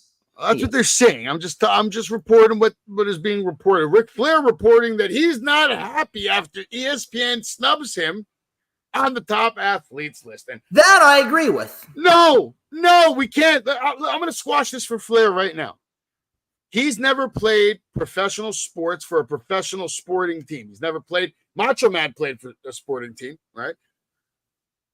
It's a different category, man. And we're talking about thousands of players before him that have played like season after season. You can't include yourself in that list, because how can you include yourself and then not start saying, all right, well, Shawn Michaels and sports is sports, brother. This is sports entertainment, man. And I don't think he understands that category, because wrestling is a sport. Fuck entertainment. Yeah, but it can't be overall. You're not gonna put Ric Flair's name next to Michael Jordan. You're not gonna put Ric Flair's name. I would. You can't. Not in the 100 greatest athletes of all time. You're telling me there isn't 100 more athletic people than Ric Flair that are ahead of him? More athletic? I mean, you want to talk about athleticism, yeah, but who was more athletic, Kobe Bryant or Ric Flair? Obviously, Kobe Bryant. Because who was more athletic, Tim Duncan or Ric Flair? Because I could sit here. My point is, I could sit here and name about 190 people that you will all say, yeah, who's more athletic, Barry Sanders or Ric fucking Flair? Barney Sanders? Barry Sanders. I don't know what the fuck you're saying. Barry Sanders. How about Joe Montana? Is Ric Flair more athletic than Joe motherfucking Montana? Listen, when it comes down to Ric Flair, he has great endurance in the ring, and that's something that counts. Yeah. I mean, Flair's going. Yes, but they're fucking minutes. You know, Flair's going 40 minutes in the ring. Pretty soon, MJF is going to be, the new Ric Flair. He already is the new Ric Flair. He's going to be on the top greatest athletes of all time, MJF. Well, now because of what Ric Flair's done, I'm sure MJF's going to start bitching about it too. He's going to be like, why the hell am I not in the top 100 either? And that's my point. So all of a sudden now we got to take out 30 or 40 of the greatest sporting legends of all time to accommodate the 40 wrestlers that are going to complain about not being included in the list. Listen, I like Ric Flair. So I'm always. I love Ric Flair too. To me, he's the greatest wrestler of all time, hypothetically, easily argued. Stephanie Valcour, she addressed joining the Judgment Day, and she says she's open to it. Me personally, I'd keep her away from that. I don't think she has any business in the Judgment Day. What do you think? What do you think? What do you say if Dom gets kicked out and Dom goes with Liv Morgan? Rhea's obviously going to do her own thing. What if we see Rhea and Stephanie Valcour sometime next year, and maybe Valcour is the new mommy of the Judgment Day? I don't know. It could work. Storyline, maybe. It could work. I'll give it a chance because I really like her. I thought she did phenomenal against Mercedes Moné. She carried her in that goddamn match. And Jey Uso invited Rhea Ripley to the Waffle House for a date. And according to my sources, that date did take place. Yeah. And, Jey Uso said he was ready to holla. And mommy definitely said hi to him. And here you go. You're loving Ric Flair. I love Ric Flair. Everybody loves Ric Flair. And he loves John Cena. Says he has no problem with John Cena breaking his record. What do you think, though? By the way, I don't necessarily mind it, but I don't think it's Jeff Hardy might be dead. I don't think it's necessary. I think that the record should stand as it is. Jeff Hardy just took a nasty stinger, brother. Ooh. Gotta watch yourself there, Hardy.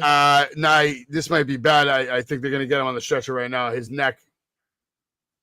I'm hoping this is just a shoot, because if it's not a shoot, system doesn't give a fuck. They're holding up their titles. They're talking shit, but people are telling them to stay away from Jeff Hardy right now. And they got people working on Jeff Hardy. Hopefully, prayers out to Jeff Hardy. They're bringing out the stretcher for him 100%. God.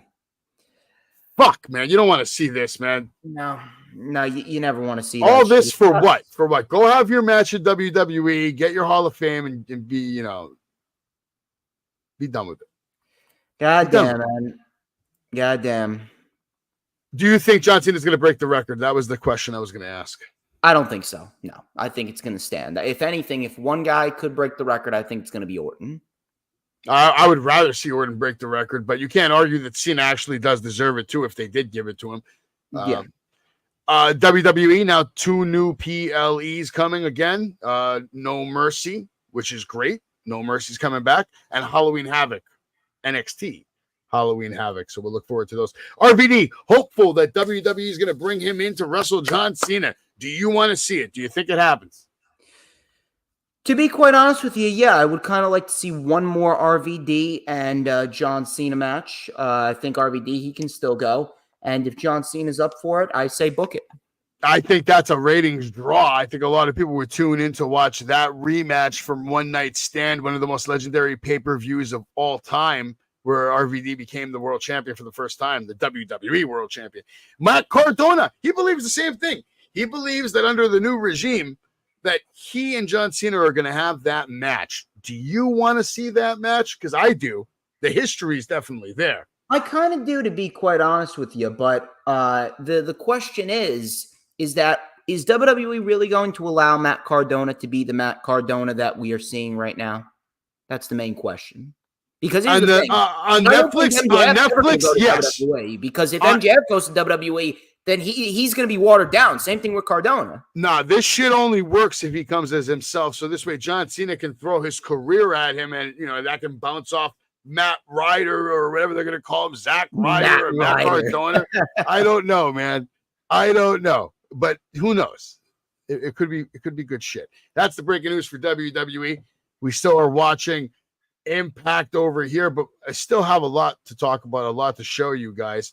I'm going to do my own cheap plug right here, man. Maybe you want to hear from a former world champion, Storms. Would you like to hear from a former world champion? Yes, I would. Let's see what we got. Yo, it's me. It's DDP, Diamond Dallas Page, and I want all my people up in the New York area, especially Flushing, Queens, New York, to know that September 28th, for the first time ever, Savage King Promotions is bringing in me, DDP, to the wrestling universe.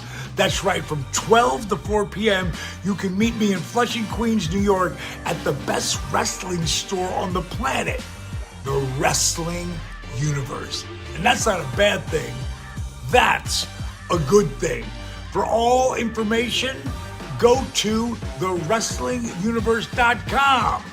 Bada bing, bada boom, bada bang.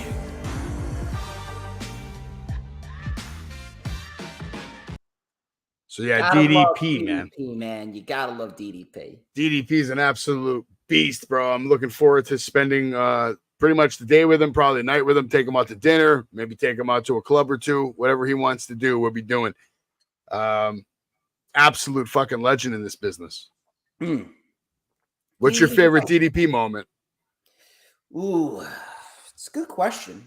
I mean, it's cliche, man. But I think he won the WCW championship, yeah, of course, pretty he much. won the WCW world title because he was a guy that came into the business late, and not many people thought that he was going to be something. He ended up proving a lot of people wrong.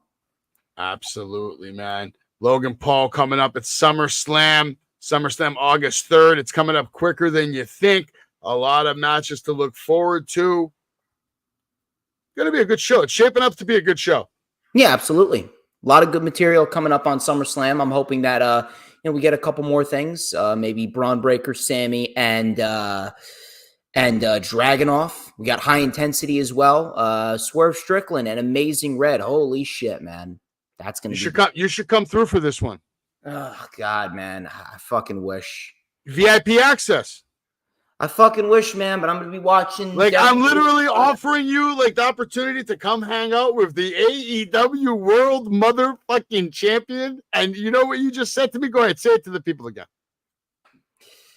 It's last minute, man. It's last minute, unfortunately. I gotta fucking prepare. I'll tell you what, we can work something out potentially for the fall.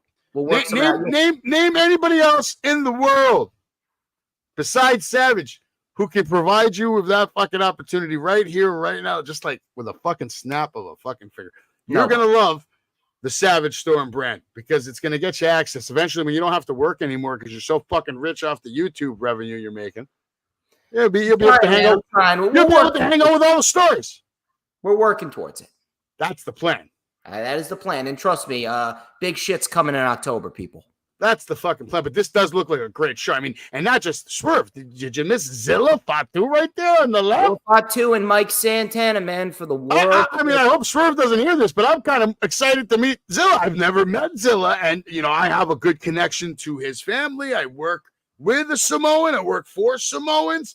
I know many Samoans, and I'm very curious to meet this Samoan and see what the deal is when he's in the ring against Mike Santana. So if you're down there in Queens, New York, Jamaica, Queens, come on down. It's going to be a fun show.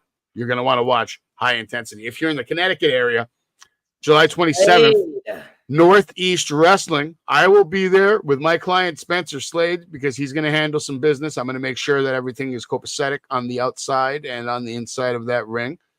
And I'm also going to be there to see Jinder Mahal. So if you want to come hang out with Jinder Mahal, Casey Navarro's on the card. It's going to be a phenomenal card. Good show. And then the next day, July 28th, I will be at Next Man Up Battlefield back at Broadheadsville. Looking forward to that. Who's going to step up in the battlefield? Could it be Lance Anoa'i? Maybe. Could be his time. Snitsky, baby.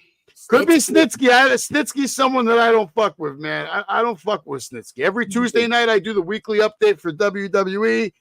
On Wednesday nights, I do the weekly update for AEW. And then, of course, every Thursday night. This isn't episode 5, by the way. Ignore that stupid picture. That's what happens when your intern is a piece of shit and makes mistakes like that. Episode 6, baby. Next week, episode 7? Yeah. Episode 7, man. Okay. Do you know what's coming up tonight? The Party with Marty, the UK wrestling. Filmed today at 10 p.m. immediately following this show. The UK wrestling experience will be coming your way. And Marty tells some riveting stories about the British Bulldog and his time in the UK, working there, living in Liverpool, partying there. Some story. Also a little sad, too. He talked about when Yokozuna died because he was there. They were all waiting for Yokozuna to get in the van. Yokozuna never got in the van. So, rest in peace, Yokozuna. Some good stories tonight on the Party with Marty for sure. If you're a fan, make sure you follow, subscribe. Check out wrestlingwithsavage.com. At the bottom of my YouTube page, DJ Storms has a big circle there. It says DJ Storms. You see his handsome face. You click on that. Go subscribe to him. Follow all his links. He's got merch. He's got combs. He's got all kinds of stuff. You know what I got? I got this photo here with me and Sid Vicious, Sid Justice, Psycho Sid, whatever you want to call him. We're having dinner at a very beautiful restaurant called Uncle Jack's, a great steakhouse with wine that's 30 years old. It's like one of those kind of joints. You know, I need a good steak, man. That's what I need. I need a good steak. The food was good. The food was good. And then I got to hang out with Drew Gulak a little bit, which was cool. All right. There's a little video of that. Bobby can talk if he wants to talk. Now you're interrupting me. The superstar Bobby can talk. me. Bobby, why are you yelling at Bobby? Why are you yelling at Bobby? Because Bobby's interrupting Savage right now, and I'm trying to talk to a great man, Drew Gulak. You are here at the greatest wrestling collectible toy store in the world today in Queens, New York. This is the wrestling universe. This is Drew Gulak. This guy can get in the ring and stretch you like a pretzel, and there's nothing you're gonna do about it. He's here till 1 p.m. Come on down to the wrestling universe now. No! Yeah! Yeah! Very I cool love guy. stretching pretzels. Gotta love Drew Gulak. Drew Gulak's an awesome guy. I've been talking to him actually on Instagram, and we're collabing on something to get him at the battlefield to do a like a training seminar and maybe a match at a pay-per-view or what we call them pay-per-views. They're not pay-per-views, but I like to call them major events, whatever. Major events. Yeah, there you go. Major events. But that was fucking cool. No complaints there about Drew Gulak, man. Class act, good dude. Also met Reggie, aka Scripps. Reggie. Over there. Drew Gulak was giving him a lot of shit, telling him, hey, why don't you start doing backflips? To no-fly zone. Yeah. Psycho Sid there. Psycho Sid, guy, man. bro. Look how big he is. You know I'm a big guy. Look at me, stand next to him. Psycho Sid, man. He's still got the size advantage over a lot of people. Still has the intensity, too, and the presence. One of the most feared men in the history of this business. If you ask a lot of old school wrestlers, they did not want to mess with this guy at all. Sid, a very good dude, bro. Store, by the way, too. Yeah, this is a little view of all the stuff that I got signed, bro. I was going a little crazy with Sid. Psycho Sid and The Undertaker, man. I remember that. Some great shots. Got him to do the Attitude Era title, too. Booker T. Sucker. This Saturday, live at the Wrestling Universe. If you want to get a ticket, go to thewrestlinguniverse.com. Tickets are available. I'm picking him up at the airport tomorrow night, which is fucking crazy. And I'm going to, Saturday is going to be crazy for me, Storms. It's my son's 3rd birthday Saturday. And Happy birthday to him. Thank you. So we're doing a birthday party local at like a pool, rented out the pool area, all that stuff. So I got to run there like 8 a.m., set everything up, 9 a.m., go get the cake, go back, drop everything off, do a little celebration, this and that. And then I got to run back to the wrestling universe because I have Vince Russo coming in, and I gotta get some stuff done from Mr. Russo, and then run back to the pool, continue to party till about, I don't know, maybe 2 p.m. Then I'm going to run home, hop in the shower, put on one of my suits, go meet Booker T again. This time not as George, but as Savage. And I'm going to get my pieces done, and then I'm going to ask him if I can cut him a promo. And if he says yes, I'm going to cut the man a promo and hopefully get a viral clip from that. Let's see. I don't know. We're going to be going viral one way or another, brother. Vince Russo. Viral one way or another. What would you ask Vince? What would I ask Vince? Man, when I talk to him, I'm going to see if he wants to come on this show. I don't think you want to know, man. I'll try and be professional. Boy. I don't think you want to know. If you had one question, what would it be? Me and him do not get along. If you had one question, what would it be? Have you met him before? No, but he has me blocked, and I don't like it. How did you get blocked from Vince Russo? I called him an out-of-touch old man. Oh, he didn't like that, huh? No, of course he didn't like it. He don't like the truth. Should I tell him after he signs all my shit? Go ahead. Tell him. Tell him that DJ Storm says you're an out-of-touch old man. I'm doing his job better than him. Oh, wow. Maybe we can get a response from Vince Russo that we can play here next week.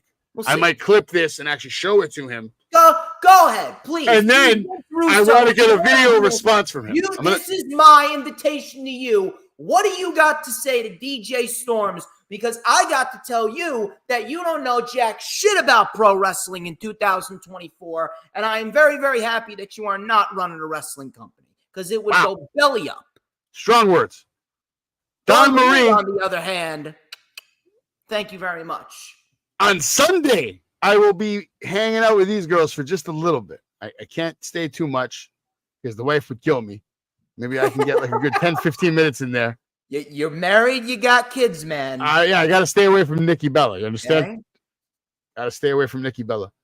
Did I tell you the story when I was flirting with Nikki Bella for about half an hour? And Bully Ray was Bully Ray was watching, and then eventually he came up to me and asked me for $20 because I took a picture with me and Nikki, and he was in the background. Oh shit! This was like Bully Ray's actually one of the only podcasters I actually respect nowadays. This was like I think 12 years ago, maybe 11 years ago. I don't know. Holy shit! It was unbelievable. Nikki was so nice. Dudley Boy's return on the Monday Night Raw after SummerSlam in 2015. That was phenomenal. I was there. Now, how about the Barclays return? That was even crazier. The Barclays, that was crazy, man. I was there, man. Fucking unbelievable. Fucking Beefcake next week, next Saturday. As you can see, the Wrestling Universe has a lot of stars, and I'm excited for this one. Joe Hendry. You might want to come up for this one. You know, I think I'm picking him up too. I'm going to say his name, and he's going to appear at the airport terminal. Oh man, I think I may have to. I think I'm going to talk to my dad about that. We may have to make a trip. I think I do believe. I really do believe. Jake the Snake Roberts, Tony Atlas, and then, of course, DDP, September 28th. That's my personal signing. Very excited to get that one cooking and just get to spend some real good time with DDP. The Boogeyman. By the way, Boogeyman's coming on the Party with Marty podcast in the next couple of weeks. He's coming to get you. Yeah, he is coming to get you. Papa Shango. I'm going to get him on our podcast because I have. I'm not going to use the word, but I've chilled with the Godfather quite a few times, if you catch my drift. Time to get aboard the Ho train. Yeah, and he's a good fucking guy. And man, the stories he has with that group, with Taker and Yoko, and he has all Papa Shango, actually. He's a great guy. Great guy, bro. Great guy. You ever met the Nasty Boys? I've never met the Nasty Boys. I'd love to meet them. Well, they'll be at the Wrestling Universe also, along with Demolition at the end of the year with Shelton Benjamin. A lot to look forward to. Here's a little sneak peek at a video that I had with Sid Vicious. I'm not going to play the whole video. I'm saving that for down the road when we start a Netflix series called Savage Ride Along or some bullshit. You know, and then Storms, if he actually comes in the car one of these days, then we can call that one the Savage Storm car ride. Yeah, you know yeah. I mean? You know, but for I'm now, telling you, we're pulling out money from out of nowhere right here. We're For pulling now. out our future methods of becoming fucking millionaires. till then, this is the Savage Ride Along with Mr. Sid Vicious. Yeah, Cody left. They really left that AEW show just dead. Yeah, It's dead. it's hanging on. But look, the guy's got daddy's money, bro. Oh yeah. I want that place to stay open for the boys. Oh, they're not going anywhere. Yeah. They're not going anywhere. No, they haven't they're made a fucking profit in like 5 years. No. Are you kidding me? Are you kidding me? The arenas are fucking empty. Right. The toys take 6 months for them to develop. By the time the toy comes out, the wrestler's not popular. They're not even there anymore. They're either not there or they're not popular anymore. Didn't CM Punk come out after CM Punk? Yeah, 100%. He's the only one that they made a little money off the figures. Everybody else was a bust. The problem with that is Tony Khan's daddy, that's nothing to him. No. He could lose $500 million tomorrow. He wouldn't even I blink. can worry about it. You know what I mean? To him, it's like, that's Well, my son. I'm gonna give you an idea. So Eventually. this Khan guy got money, Oh, yeah. and but he doesn't have Ted Turner money. No. Nobody's got that. But so if they can throw that kind of money away, guys. All right, that's your little sneak peek. And Storms, you can go ahead and I'll give you the full screen. I'm sure you have Yeah, something. it seems like you're having more terrible takes than fucking Sid Vicious. It's unbelievable. Jesus Christ. It is daddy's money. First of all, Cody Rhodes leaving AEW. The show is not dead just because I didn't say that. I'm not talking about you. I'm talking about Sid here. That is like saying that just because Hulk Hogan left the WWE, that the WWE died before the Attitude Era. That is so fucking asinine. First of all, Cody Rhodes, he actually hit his ceiling at a certain point in AEW. Matter of fact, the Young Bucks, Hangman, and Kenny Omega, they all had better careers in AEW than Cody. If we're going to be quite honest, as good as Cody Rhodes is, and as much as he resurrected his career by being a part of the Elite, Cody realistically was the weakest member of the Elite. At some point, it was Hangman who was the weakest member, but Hangman, he superseded that. He absolutely superseded that. But outside of that last match with Brody, what did Cody do during his last year with AEW that really stood out? During that time period, it was always the Bucks, it was Hangman and Omega that was really coming out of the woodworks and showcasing how good they are. And realistically speaking, the last match that Cody had in AEW, that was the best thing that he did since the dog collar match with Brody Lee, and he was Brody's last match. So it's absolutely ridiculous. And now you want to come out of the woodworks and try and make up all these excuses for AEW. I said what they needed to do, but the ratings and the ticket sales, that don't fucking matter at the end of the day, because CM Punk even said the company's always going to be around as long as Tony wants to pour money into it. 100%. So at the end That's of the all day, I said. I said that company's not going anywhere. Yeah, they're Doesn't not matter if going they're not making money. They're not going anywhere. they will be making money soon. They will. Here's when they'll be Maybe. making money. They'll be making a lot more money when they get their structure down right. They got Dynamite structures right. But the one thing that The only way they're going to start making money is when they get to the point when some of these silly contracts that they keep giving out are over, okay? And then they actually start, they give people money, but they can't be giving out silly contracts anymore. No, they don't. That's true. But at the end of the day, if they want to start selling more tickets, I've said it once, I'll say it, they need to fucking learn how to market. That is the biggest issue. Though the biggest issue is back then. The when crazy Vince thing was is, I control. think they actually do more fucking marketing sometimes than the WWE does. No. Listen, They try. do for their pay-per-views. They do for their pay-per-views. Yeah. That's why the pay-per-views sell well. But the problem is WWE's marketing ever since Nick Khan. Well, listen, you got to remember their marketing. They have a whole building just for marketing. You got to understand that WWE is a different machine. That is what Tony Khan needs to do. Tony Khan needs to focus on developing a marketing team. He needs to focus on. He needs to focus more on and the out inner those structure of the actual corporation and the acts that happen, like the signing of contracts, the transfer of paperwork, all that shit. That Some needs to happen. signings in the town, more media appearances, more individuals that could potentially put. In my opinion, I said this and road. I'll say it again, and you can tell me what you think of it. My idea is if Tony Khan really wants to step it up and change the wrestling game, then they need to start coordinating with the best wrestling schools in the country, pick maybe like the best 32 wrestling schools, and actually start a legitimate collegiate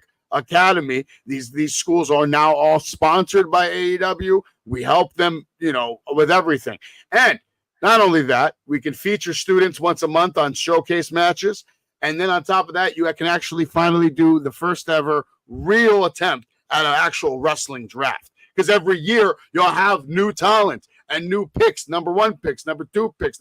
You can turn it into a more serious business. You want to sit here and actually pretend that the records count and all that? That's great. You want to make the records count? Make the records count. Have an actual draft to judge and bring in your talent. This way, you build a closer relationship with every single city that's major when it comes to wrestling training. You want to go to cities that have a great wrestling training facility and then help them, back them, work with them. Spread the fact that AEW is now here in your town, working with you guys to make sure that you continue to train some of the best future wrestlers in the world, because we're AEW. We're not going anywhere. We're going to continue to need stars every fucking year.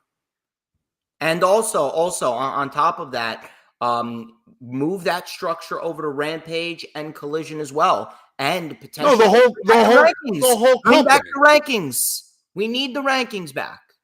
I don't mind the rankings, but if you're going to do the rankings, then you got to be strict about your storylines. You can't just have somebody ranked number 1 and then they're not getting a title shot. It doesn't make any fucking sense. They need to do that, yes. And guess what? For the first 3 years of AEW, they were doing that.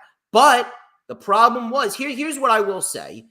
Cody leaving AEW did not kill the company, but it definitely made the company more disorganized. Because he developed a good sense of structure. I guarantee you Cody helped a lot. Bro, if you do all the money they're spending on one contract and they're still paying a guy who's not even in the company anymore named CM Punk, all that money they spent on that, they could set up a program like what I'm saying, which is going to set them up for future success, because they're going to create more homegrown talent when they tap in and control the fucking narrative instead of just saying, fuck it, we need the next guy that quits from WWE, because that mindset, that mind frame will not make you a fucking penny. You have to stop relying on people that quit WWE, whether it's today, tomorrow, or in the future. I mean, you need to fair, focus. you take a look at their champions, they haven't really relied on. That's fine. You're right, maybe, but they're still paying these ridiculous amounts of money to anybody coming from the E, and the list is proof of that.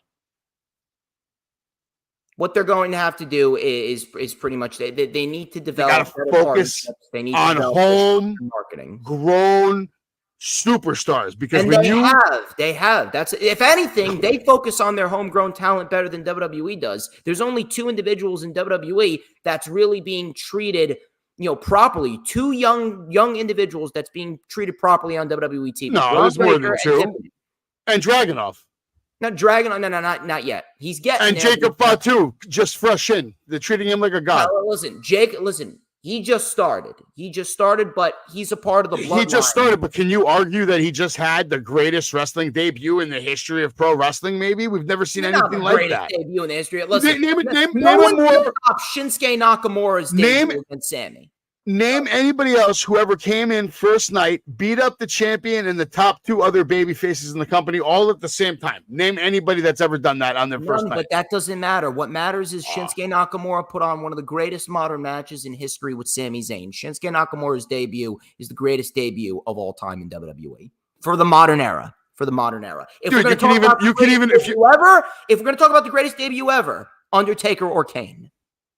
No way. Kane ripping off the cell door. Kane was sick. Yeah, Kane was sick. Kane's up there. Kane was better than Undertaker, in my opinion. Because Undertaker just showed up. He looked scary, killed somebody, whatever. Kane came in, and it was more intense, more realistic. I don't know.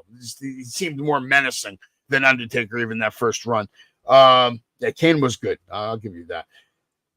But no, listen, debut, Jericho had a hell of a debut. Fandango had a hell of a debut. Even Kevin Owens on Monday Night Raw defeating John Cena. That was fucking wild. I mean, at that time frame, John Cena was the fucking guy. Like, he didn't even fucking lose, I don't think, back then.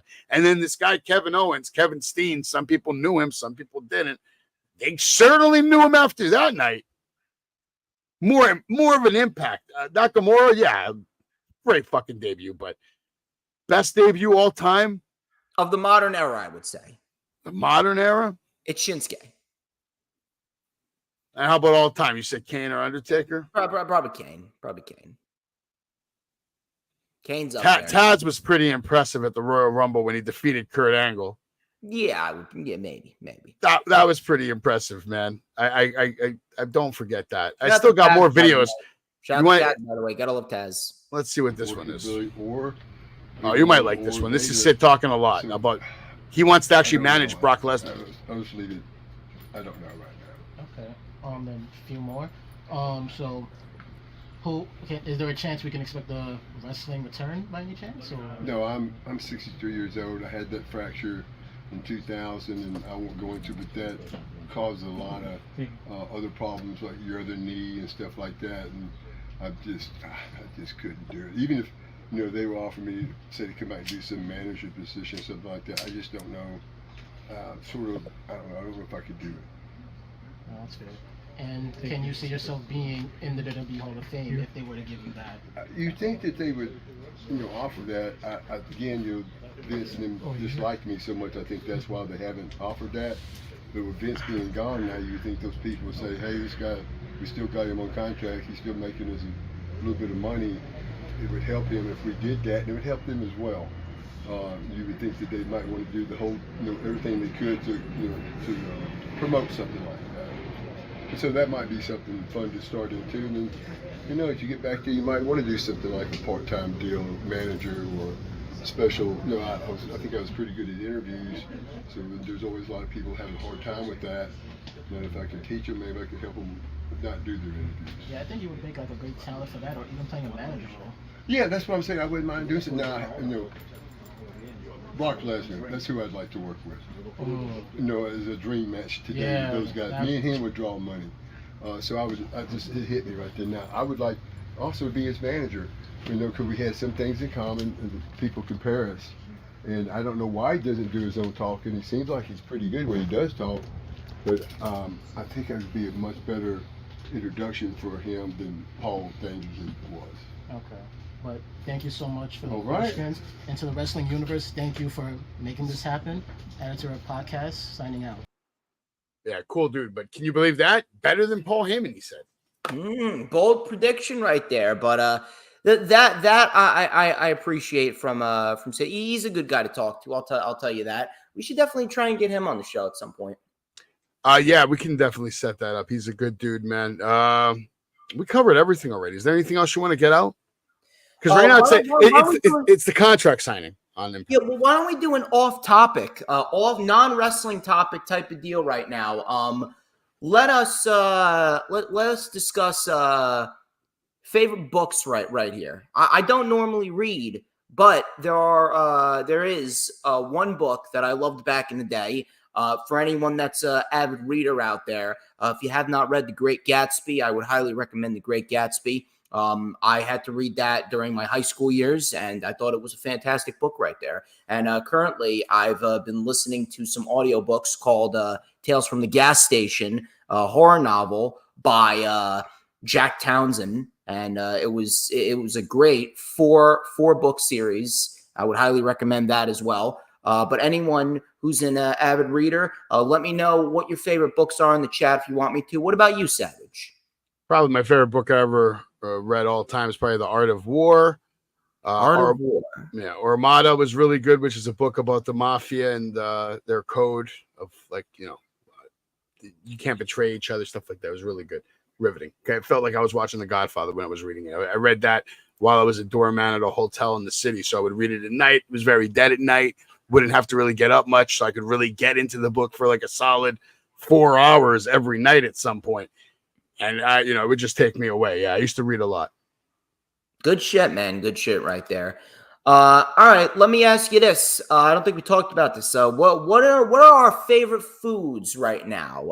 I'm gonna see if you can give me your top 3 right now. I won't put you on the spot and give you just one, but give me your top 3.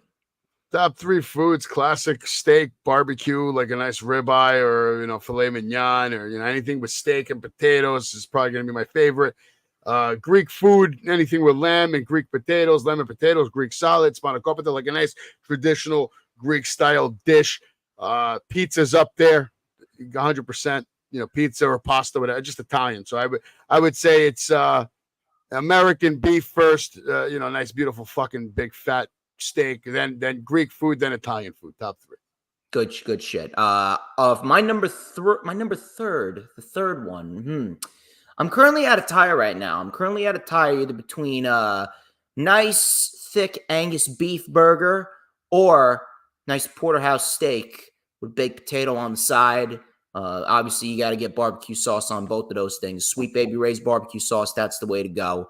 My number 2, by far, linguine marinara. Nice big meatball in the middle. Some Parmesan cheese on that. I'm an Italian type of guy. And number 1, obviously, if you guys have known me my entire life, all my lifer friends out there, all my family members, it's Chinese food. Chinese food is my number 1. The dumplings, spare ribs, lo mein, fried rice, egg rolls, all that shit. It's fucking unbelievable. I eat Chinese food. I've been eating Chinese food literally every single day, every single birthday that I have. Every single year, it's the same meal. It's always Chinese food. Always been a Chinese food type of guy. Matter of fact, I think that I was a Chinaman in my old life because of how much that I crave Chinese food. But Chinese food's in my top 4. I got a really good spot. Actually, I got a few really good spots in the city that probably are the best in the city. And then in Queens, we got one called Little Dumpling that's fucking phenomenal. I love dumplings, soup dumplings. East Coast Chinese food, man. East Coast Chinese food. That's we're the top of the line when it comes to that. Well, that's the best part about living in New York. When you live in New York right now, I could order from any restaurant I want in the world, especially my old neighborhood where I used to live, which was Astoria. Very diverse neighborhood, has probably 400 or 500 different restaurants that are open till 4 a.m. All right, let's go back to wrestling topics for a minute. I don't think I got this from you, Savage, and I'm really going to make you think here. I'm going to put you on the spot.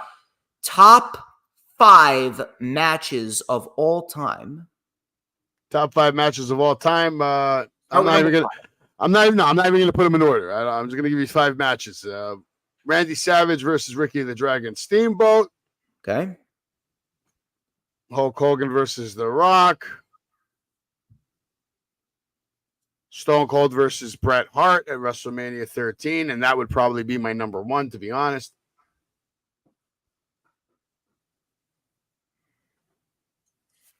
I'm really making you think now. You got 3. Well, because there's so many good matches. I mean, they're all fucking classics, man. So many good fucking matches. I mean, it's hard for me to put even 2. I could sit here and name 100 matches between Brock and Kurt and Chris, Eddie and Chris, Eddie and Brock, Eddie and fucking wild. Rob Van Dam. Okay, Rob Van Dam versus John Cena for what it meant for me as a kid. 4, all right. Not even number 4, just one of the top 5. Well, yeah, you already got 4. Yeah, but the only one that's in order is the Stone Cold, and I'll put that one in number 1 because Stone Cold Bret Hart was the best match of all time at WrestleMania 13. It's a match that any wrestler can watch and literally learn everything about professional wrestling psychology in one fucking night.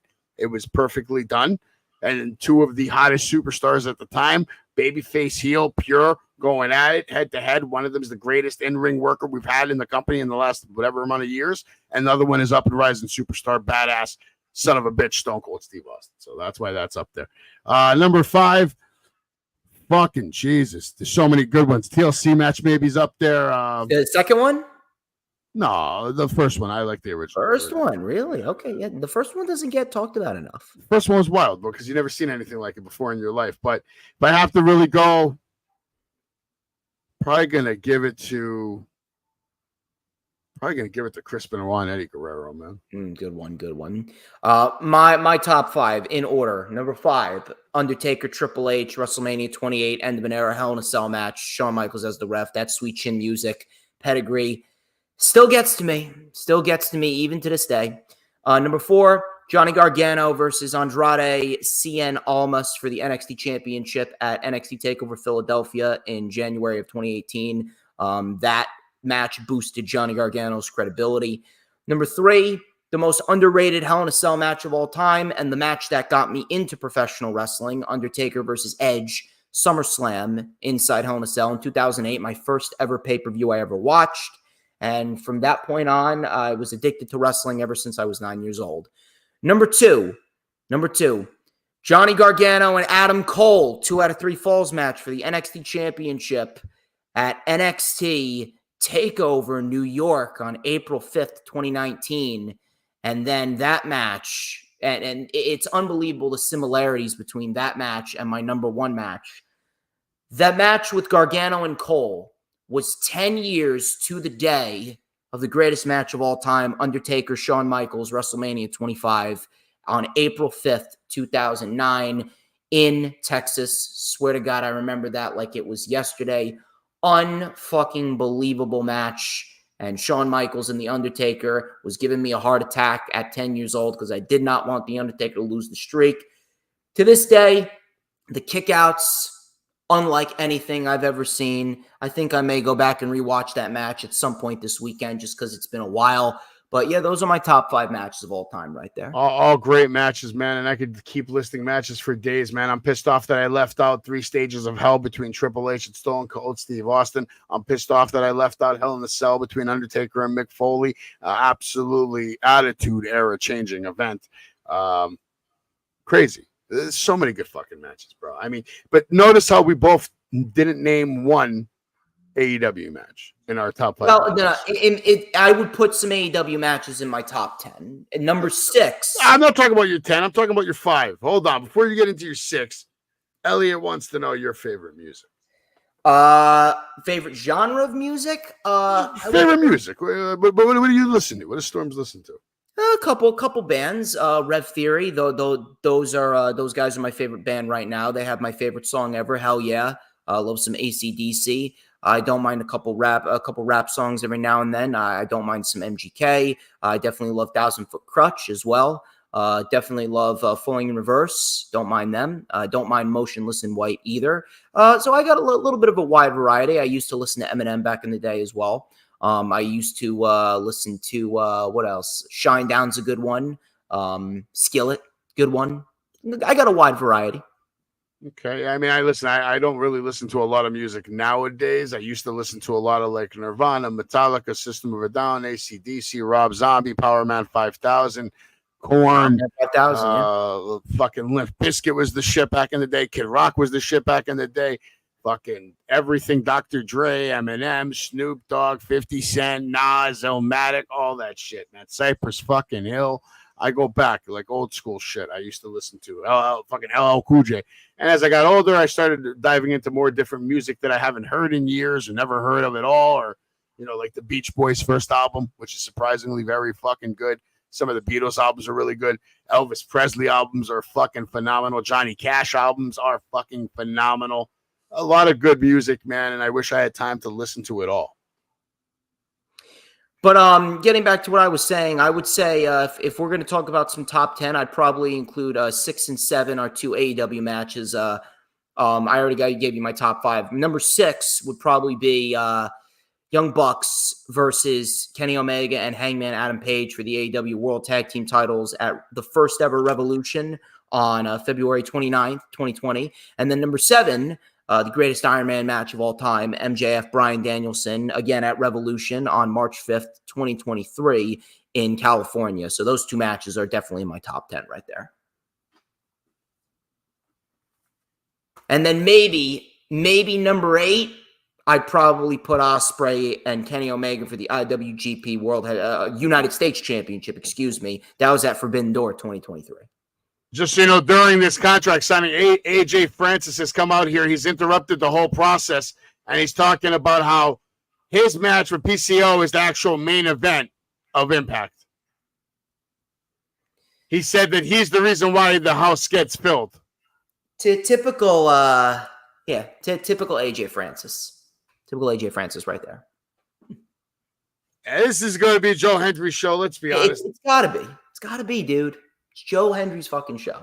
And then he's going to show up on NXT with a TNA title. It's going to be, would you be surprised? I think we might see him on Raw. Maybe. I or SmackDown. not be opposed to that. I think Raw would be the better show because there's more time on that show. PCO now in the ring, and he is beating up AJ Francis out of nowhere. Frankenstein is here, and he is whipping ass. AJ Francis now out of the ring. Just barely got over. Jesus. Impact, man. A lot of years that I didn't watch Impact. Like, even when Hogan first went there, it wasn't enough for me to start watching. I watched Impact sporadically throughout 2009, 2010, and 2011. Then I kind of just fell off. I started watching hard when Kurt Angle went there. One of the greatest characters in Impact history, Joseph Park. Shout out to Joseph Park, man. Elliot says he loved the Taker and Styles Mania match. Actually, I thought that was much better than what people give it credit for. It was an experience. It wasn't supposed to be a hard-hitting, physical, crazy, technical matchup. It's an experience. You sit back, you watch it, and you enjoy. That much, that much I will say. Yeah. Moose right now about to put Joe Hendry through a table, and he's cut off by Josh Alexander. And now Joe Hendry with a choke slam on Moose. It's a big boy choke slam, and Moose is through the table to finish off Impact. Maybe a little sneak peek of what we're going to see at Slammiversary. Storms, before we cut off the show, I'm going to put you full screen. You got anything you want to put over a blast? Now is the time. Yeah, I actually do. You already know the drill. Go and follow me on social media at HistoryMakerDJS, both on X and Instagram. You can add me on my personal Facebook. For collaborations and business inquiries, please send me an email. My email is, of course, stormstakeover@gmail.com, like the official DJ Storms business page. I may just send you an invite to join the official DJ Storms Posse group on Facebook. Subscribe to me on YouTube. You can't miss me. DJ Storms. Check me out on Rumble as well. We're live on Rumble, looking to build a nice, solid fan base over there. Do not forget to hit the super chats, the super stickers, the super thanks, all that good stuff. Buy your DJ Storms wristbands, T-shirts, and combs. And just like me, you can be delicious. You can be scrumptious. You can be the tastiest snack in the IWC. I got a big announcement coming next week, and we are going to be starting a revolution. We're going to be disrupting the system, and we will be creating history. October 19th is the date. What is October 19th? You'll know sooner rather than later. Mr. Savage, as per usual, thank you very much for having me on the show. It was always a pleasure to collaborate with a Renaissance man such as yourself, and I cannot wait for episode number 7. Episode 7 on the way, but before that, make sure you check out the UK Wrestling Experience, The Party with Marty, episode 32, powered by Savage Kingdom Promotions. He's DJ Storms. I'm Savage, and make sure you're not average when you're watching the greatest wrestling podcast of all time here live every Thursday night. We'll see you next time. Adios. Pedigree, 1, 2, 3, project you live as a champ. A last ride straight to hell, a tombstone, a choke slam. Here to give it to you raw. This is Wrestling with Savage. SmackDown, hold the title. This is Wrestling with Savage. What? Wrestling with Savage begins now.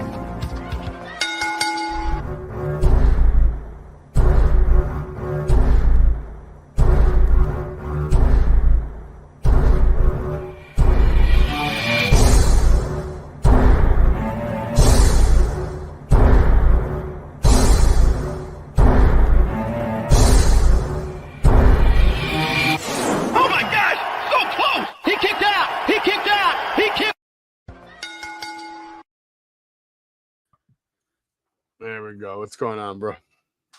Nothing much. Good shit right there. Fucking dead. This party. I had to film with Marty today, last minute. It was brutal today.